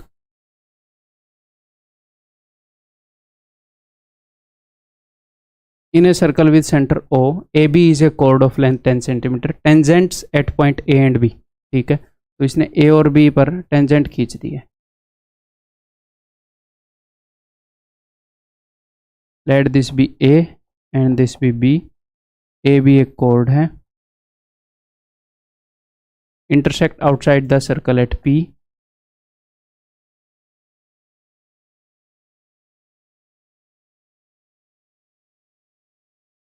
तो ये क्लियर है, यहाँ पर 90 डिग्री का है, यहाँ पर 90 डिग्री का है, ये क्लियर है, ये एक दूसरे के परपेंडिकुलर होंगे और ये दो बराबर हिस्सों में बटेगा, ये भी क्लियर होएगा। O B is equal to A O, P A is equal to P B. ठीक है, तो हमें ये बातें बार बार प्रूव नहीं करनी पड़ेंगी, बार बार रिपीट हो रही हैं सिचुएशंस अलग अलग फॉर्म में। अब उसने ये बताया है कि O P is double of O A, O A की वैल्यू अगर 1 है तो ओ पी की वैल्यू 2 है। ठीक है, एक 90 डिग्री वाले ट्रायंगल में बोल रहा है कि एक साइड दूसरे की डबल है। मैंने आपको एक काफ़ी फेमस राइट एंगल ट्रायंगल करवाया है 30 60 90 वाला, उसमें साइड्स का रेशियो क्या होता है, जहां पर भी एक राइट एंगल ट्रायंगल के अंदर देखो 30 के सामने 1 होगा तो 60 के सामने √3 और 90 के सामने 2, तो कहीं पर भी किसी भी राइट एंगल ट्रायंगल में अगर दो साइड्स का रेशियो 1 और 2 हो, अगर 1 और √3 हो, अगर 2 और √3 हो, इनमें से अगर कुछ भी वैल्यूज यूज हुई हैं तो कान खड़े हो जाने चाहिए आपके कि एक साइड दूसरे की डबल बता दी, एक साइड दूसरे की √3 गुना बता दी, या 2:√3 रेशियो बता दिया है, तो कान खड़े हो जाने चाहिए। ये ट्रायंगल बहुत बार यूज हो रही है। देखो 1 और 2 रेशियो बता दिया, तो राइट एंगल ट्रायंगल में 90 के सामने वाला डबल है किसी और साइड से, 90 के सामने वाला डबल होता है 30 डिग्री के सामने वाली साइड से, तो यानी कि ये वाला एंगल 30 डिग्री है।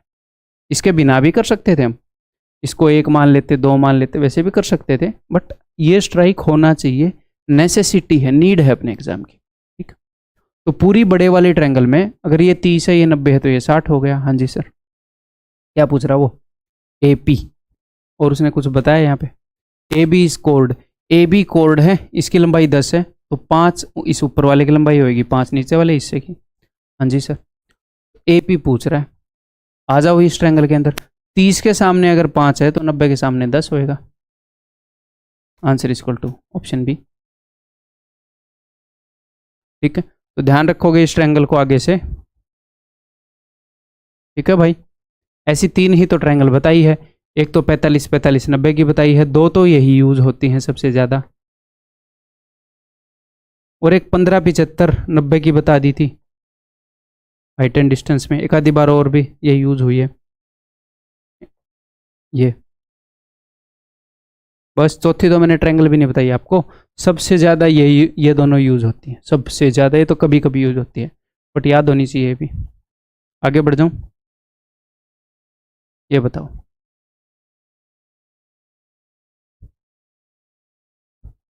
भाई, इस कंसेप्ट को ख़त्म कर लेंगे हम इस वीडियो में, हो सकता है 10 मिनट और लगे, बट बने रहो, एटलीस्ट ये कंसेप्ट खत्म हो जाएगा अपना। तो अगर ये कंसेप्ट इसी वीडियो में खत्म हो गया तो मोस्ट प्रोबेबली अगली 2 वीडियो में ज्योमेट्री विल बी फिनिश्ड। ठीक है, तो कर लेंगे ना फिर इसमें ख़त्म, मोस्ट प्रोबेबली 2 या 2.5 में इसके अलावा ज्योमेट्री इज फिनिश्ड। 3 वीडियो नहीं लगेंगी, 2 या 2.5 लगेंगी। देखो, P A and P B are tangents to a circle and O is the centre of the circle. ठीक है भाई, द रेडियस इज 5, तो रेडियस 5 है, and P O is 13, P O 13 है। तो ये तो 90 डिग्री होता है, आपको पता ही है। हाँ जी सर, तो 5 और ये अगर 13 हो गया तो ये 12 हो जाएगा, 5 12 13। हाँ जी, if the area of triangle P A B is M, तो पी ए बी का एरिया अगर एम है तो पी ए बी का एरिया निकालना पड़ेगा भाई। क्यों? क्योंकि वो बोल रहा है अगर इसका एरिया एम है तो एम को 15 से भाग करके रूट लगा दूँ तो क्या होगा, तो पहले तो एरिया निकालना पड़ेगा एम, फिर उसको 15 से भाग करके हम भी रूट लगा देंगे। हम क्या किसी से कम है बताओ? ठीक है, एक तो आपको ये बात क्लियर होएगी ना कि ये वाली फिगर एक काइट है, O A is equal to O B and P A is equal to P B, तो ये ऐसे 90 डिग्री पर होएगा। एंड ये A Q is equal to Q B. ठीक है, ये 5 12 13 है तो ये भी 5 12 13 होएगा। ठीक है, तो अब मुझे ट्रायंगल ए पी क्यू या पी ए बी का एरिया निकालना है, तो कैसे निकालूं? या तो मैं इस ऊपर छोटी सी ट्रायंगल का एरिया निकाल लूँ ए क्यू पी का और उसको डबल कर दूं, नीचे वाले का एरिया निकाल के डबल कर दूं, या पूरी ट्रायंगल के अंदर ये क्यू पी निकाल लूं और ये ए बी निकाल लूं, बेस इंटू हाइट ही करना पड़ेगा। बताओ कैसे करें? और सिचुएशन यहां पर वही आ गई, एक राइट एंगल ट्रायंगल के अंदर राइट एंगुलर वर्टेक्स से एक एल्टीट्यूड खींचती। अगर मैं देखूं ट्रायंगल ओ ए पी को, छोटी ट्रायंगल पर फोकस करते हैं फिर एरिया डबल कर देंगे ना। ओ ए पी में राइट एंगल से 90 डिग्री एल्टीट्यूड ड्रॉप कर दी, वही सिस्टम है यहाँ पर। कैसे निकालूं मैं? एक तो मैं ऐसे कर सकता हूँ भाई, ये पूरा पता है मुझे, देखो इस ए ओ का मैं बताऊंगा करूंगा नहीं, सिर्फ देख लो पॉसिबिलिटीज। ए ओ का square is equal to O Q into O P, तो मुझे ए ओ पता है, ओ क्यू नहीं पता, ओ पी पता है, तो ओ क्यू आ जाएगा। अगर ओ क्यू आ गया तो फिर मैं क्या कर सकता हूँ, तो फिर 13 में से उसको घटा दूंगा, पी क्यू भी आ जाएगा। हाँ जी सर, और ये ओ क्यू आ गया इस राइट एंगल ट्रायंगल के अंदर, तो पाइथागोरस थ्योरम लगा के ये भी निकाल लूंगा, तो ये पूरा बेस भी आ गया, ये बेस भी आ गया, ये हाइट भी आ गई, कर देंगे काम, है ना? कर सकते हैं ना? तो देखते हैं क्या पता ऐसे ही करना पड़ जाए हमें। मैं वैसे ऐसे करना नहीं चाह रहा कि ओ क्यू निकालूँ फिर 13 में से घटाऊँ, ये वाली निकालूँ, तो A P square is equal to, अच्छा या फिर हम ये कर सकते हैं, देखो ये पूरा बेस है, अगर मैं इस साइड को बेस मानूँ ट्रायंगल ओ ए पी के अंदर, base into height is equal to base into height, ये बढ़िया रहेगा ना। तो 13 into A Q is equal to 12 into 5, right angle triangle में base into height is equal to base into height. ठीक है, तो ए क्यू की वैल्यू आ जाएगी भैया 12 इंटू 5 बटे 13, ए क्यू की वैल्यू आ गई। ठीक है, तो इन्हें वे पूरे ए बी की वैल्यू भी आ गई। अब मुझे सिर्फ चाहिए इस पी क्यू की वैल्यू, पी क्यू की वैल्यू कैसे निकालें? अगर ए क्यू की वैल्यू आ गई तो हम निकाल ही सकते हैं पाइथागोरस थ्योरम से। कैसे इजी रहेगी ये मैं सोच रहा हूँ।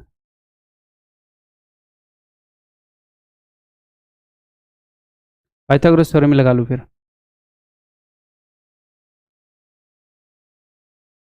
चलो भाई। तो मैं यहाँ पर बना रहा हूँ ट्रायंगल ए क्यू पी,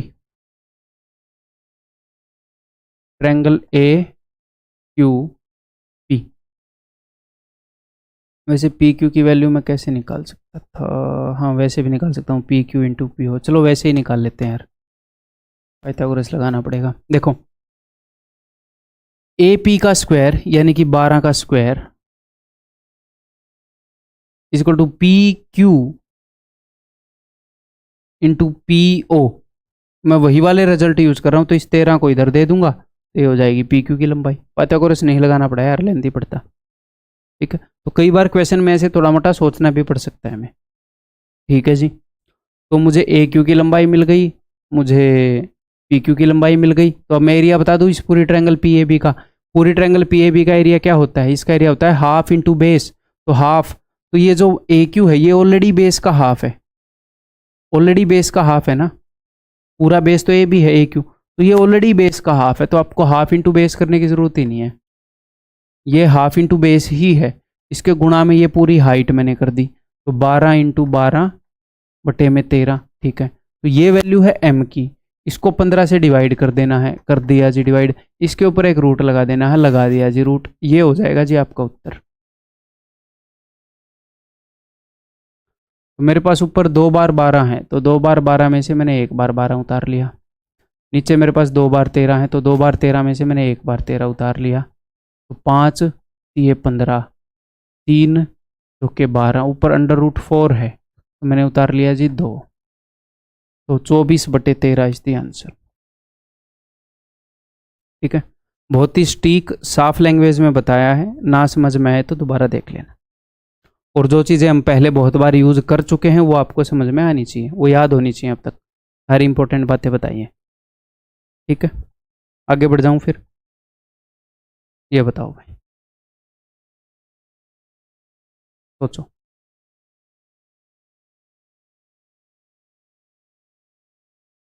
चलो एक चीज़ बता देता हूँ इस क्वेश्चन से पहले।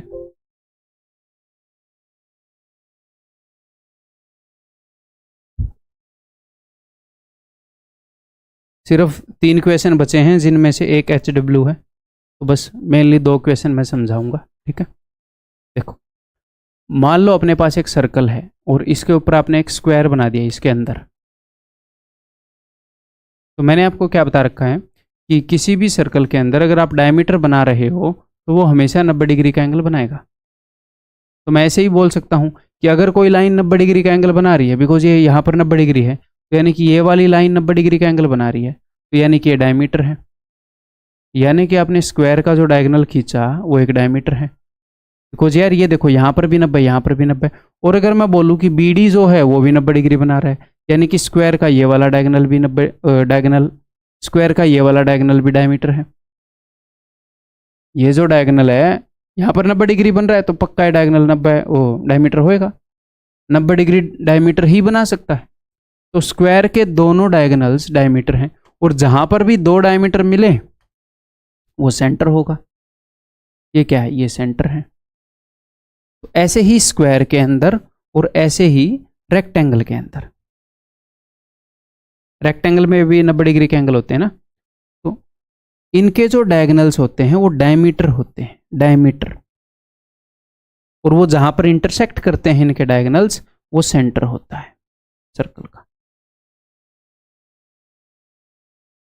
क्योंकि 90 डिग्री का एंगल डायमीटर ही बना सकता है। अगर 90 डिग्री का एंगल बना है सर्कल में, सरकमफ्रेंस पर, तो जिस भी कोड ने बनाया है वो डायमीटर है भाई। तो यहां पर इसका ये वाला डायगोनल 90 डिग्री बना रहा है, तो पक्का ये डायमीटर है।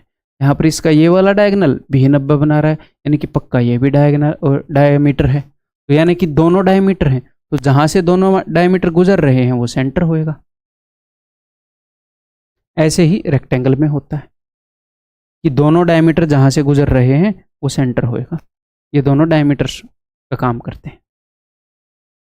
अब शायद उससे थोड़ी मदद मिल जाए तो बढ़िया रहेगा। अब भी कर लोगे, कोई दिक्कत नहीं है, 1% भी। इन the given figure P Q R S is a square, P Q R S एक स्क्वायर है भाई।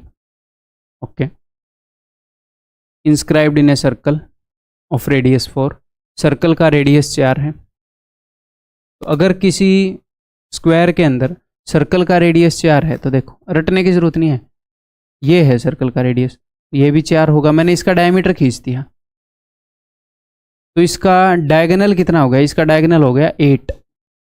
तो इसकी साइड कितनी हो जाएगी, डायगोनल डिवाइडेड बाई √2, क्योंकि स्क्वायर के अंदर अगर स्क्वायर की साइड a है तो उसका डायगोनल होता है √2 इंटू साइड, √2 इंटू ए। अगर साइड को √2 से मल्टीप्लाई करोगे तो डायगोनल आ जाएगा, डायगोनल को √2 से डिवाइड करोगे तो साइड आ जाएगी। ठीक है, करो आगे। तो मैंने यहाँ पर डायमीटर खींच दिया या फिर इसका डायगोनल खींच दिया, एक ही बात है। तो इसका डायगोनल जो है इसको एंगल को 2 बराबर हिस्सों में बांटता है, एंगल 90 डिग्री का है, तो ये भी 45, ये भी 45। इससे आपको कुछ मदद मिले तो। और बिकॉज ये डायमीटर है, ओ सेंटर से पास होती हुई लाइन है, तो इस टेंजेंट को 90 डिग्री पर काटेगी, इसके परपेंडिकुलर होएगी। अच्छा सर, तो उस 90 में से 45 तो यहाँ रह गया, तो ये भी बाकी का 45 हो जाएगा। देख पा रहे हो, ये बाकी का 45 हो जाएगा। उन्होंने पी क्यू को प्रोड्यूस किया था टिल पॉइंट वाई, ये पॉइंट वाई है। फ्रॉम वाई उन्होंने एक टेंजेंट डाला था, उसको हम यूज कर चुके हैं। ठीक है, what is the length of S Y. तो अगर आपको एस वाई की लेंथ निकालनी है तो बताओ आपको क्या करना पड़ेगा।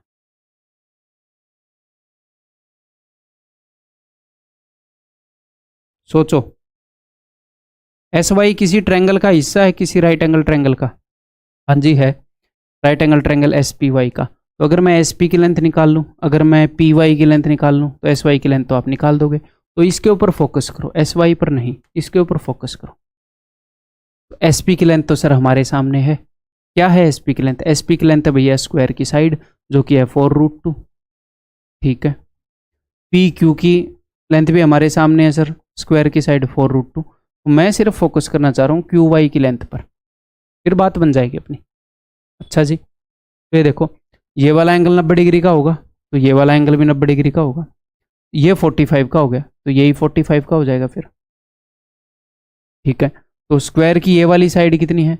स्क्वायर की साइड 4√2 है। तो अगर स्क्वायर की साइड 4√2 है, ये 45 के सामने 4√2 है, तो 45 के सामने फिर 4√2 हो जाएगी। तो अपने पास पी वाई भी आ गई, अपने पास एस पी भी आ गई, तो निकाल दो S Y.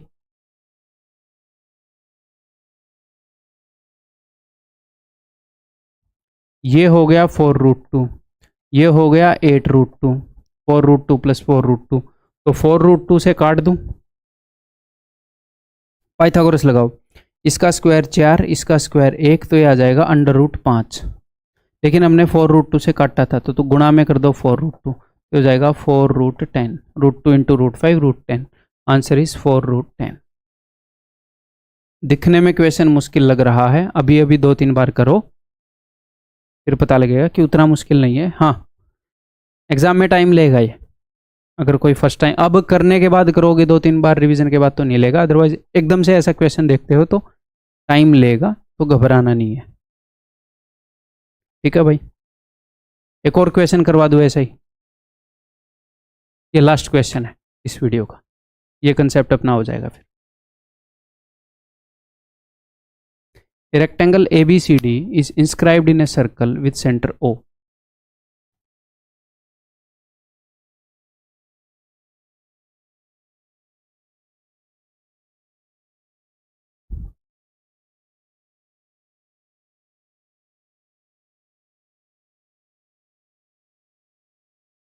Its diagonal CA is produced to a point E. तो इसका diagonal CA एक point E तक प्रोड्यूस किया गया है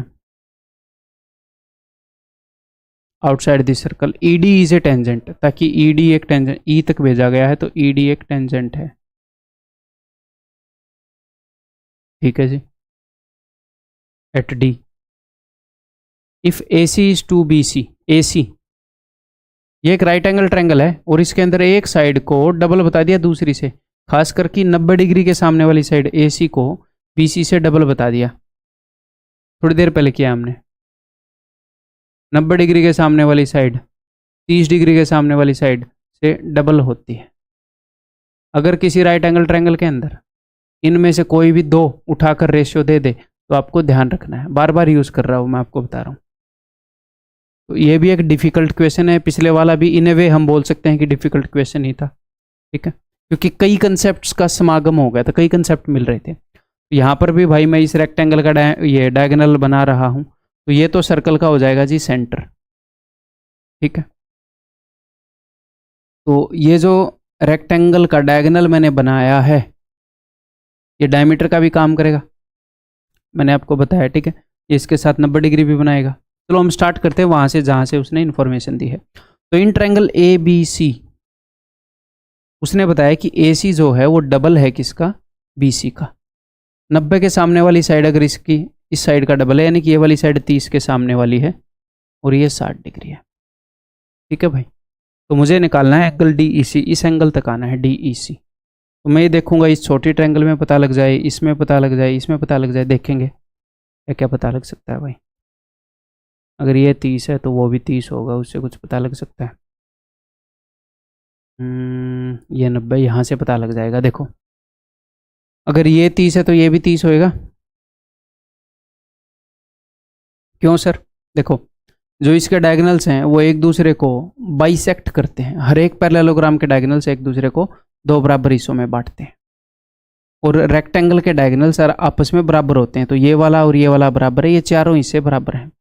या फिर आप ऐसे भी बोल सकते हो कि किसी भी रेक्टेंगल के अंदर ऐसे अगर आप डायगोनल्स को ऐसे मिला रहे हो तो ये वाला एंगल और ये वाला एंगल इक्वल होगा सिमेट्री के कारण। ठीक, या फिर मैंने इस ट्रायंगल को आइसोस्केलस प्रूव कर दिया। तो ये 30 है, ये 30 है, तो ये क्या हो जाएगा, ये हो जाएगा जी 60। एक्सटीरियर एंगल है ट्रायंगल ए बी ओ का, इन दो इंटीरियर एंगल के सम के बराबर है। अब ट्रायंगल ई डी ओ के अंदर ये 90 है, ये 60 है, तो ये 30 हो जाए। और इस क्वेश्चन को करने के बहुत सारे तरीके हैं, आप मोस्ट प्रोबेबली इससे दूसरे तरीके से ही करोगे पहली बार।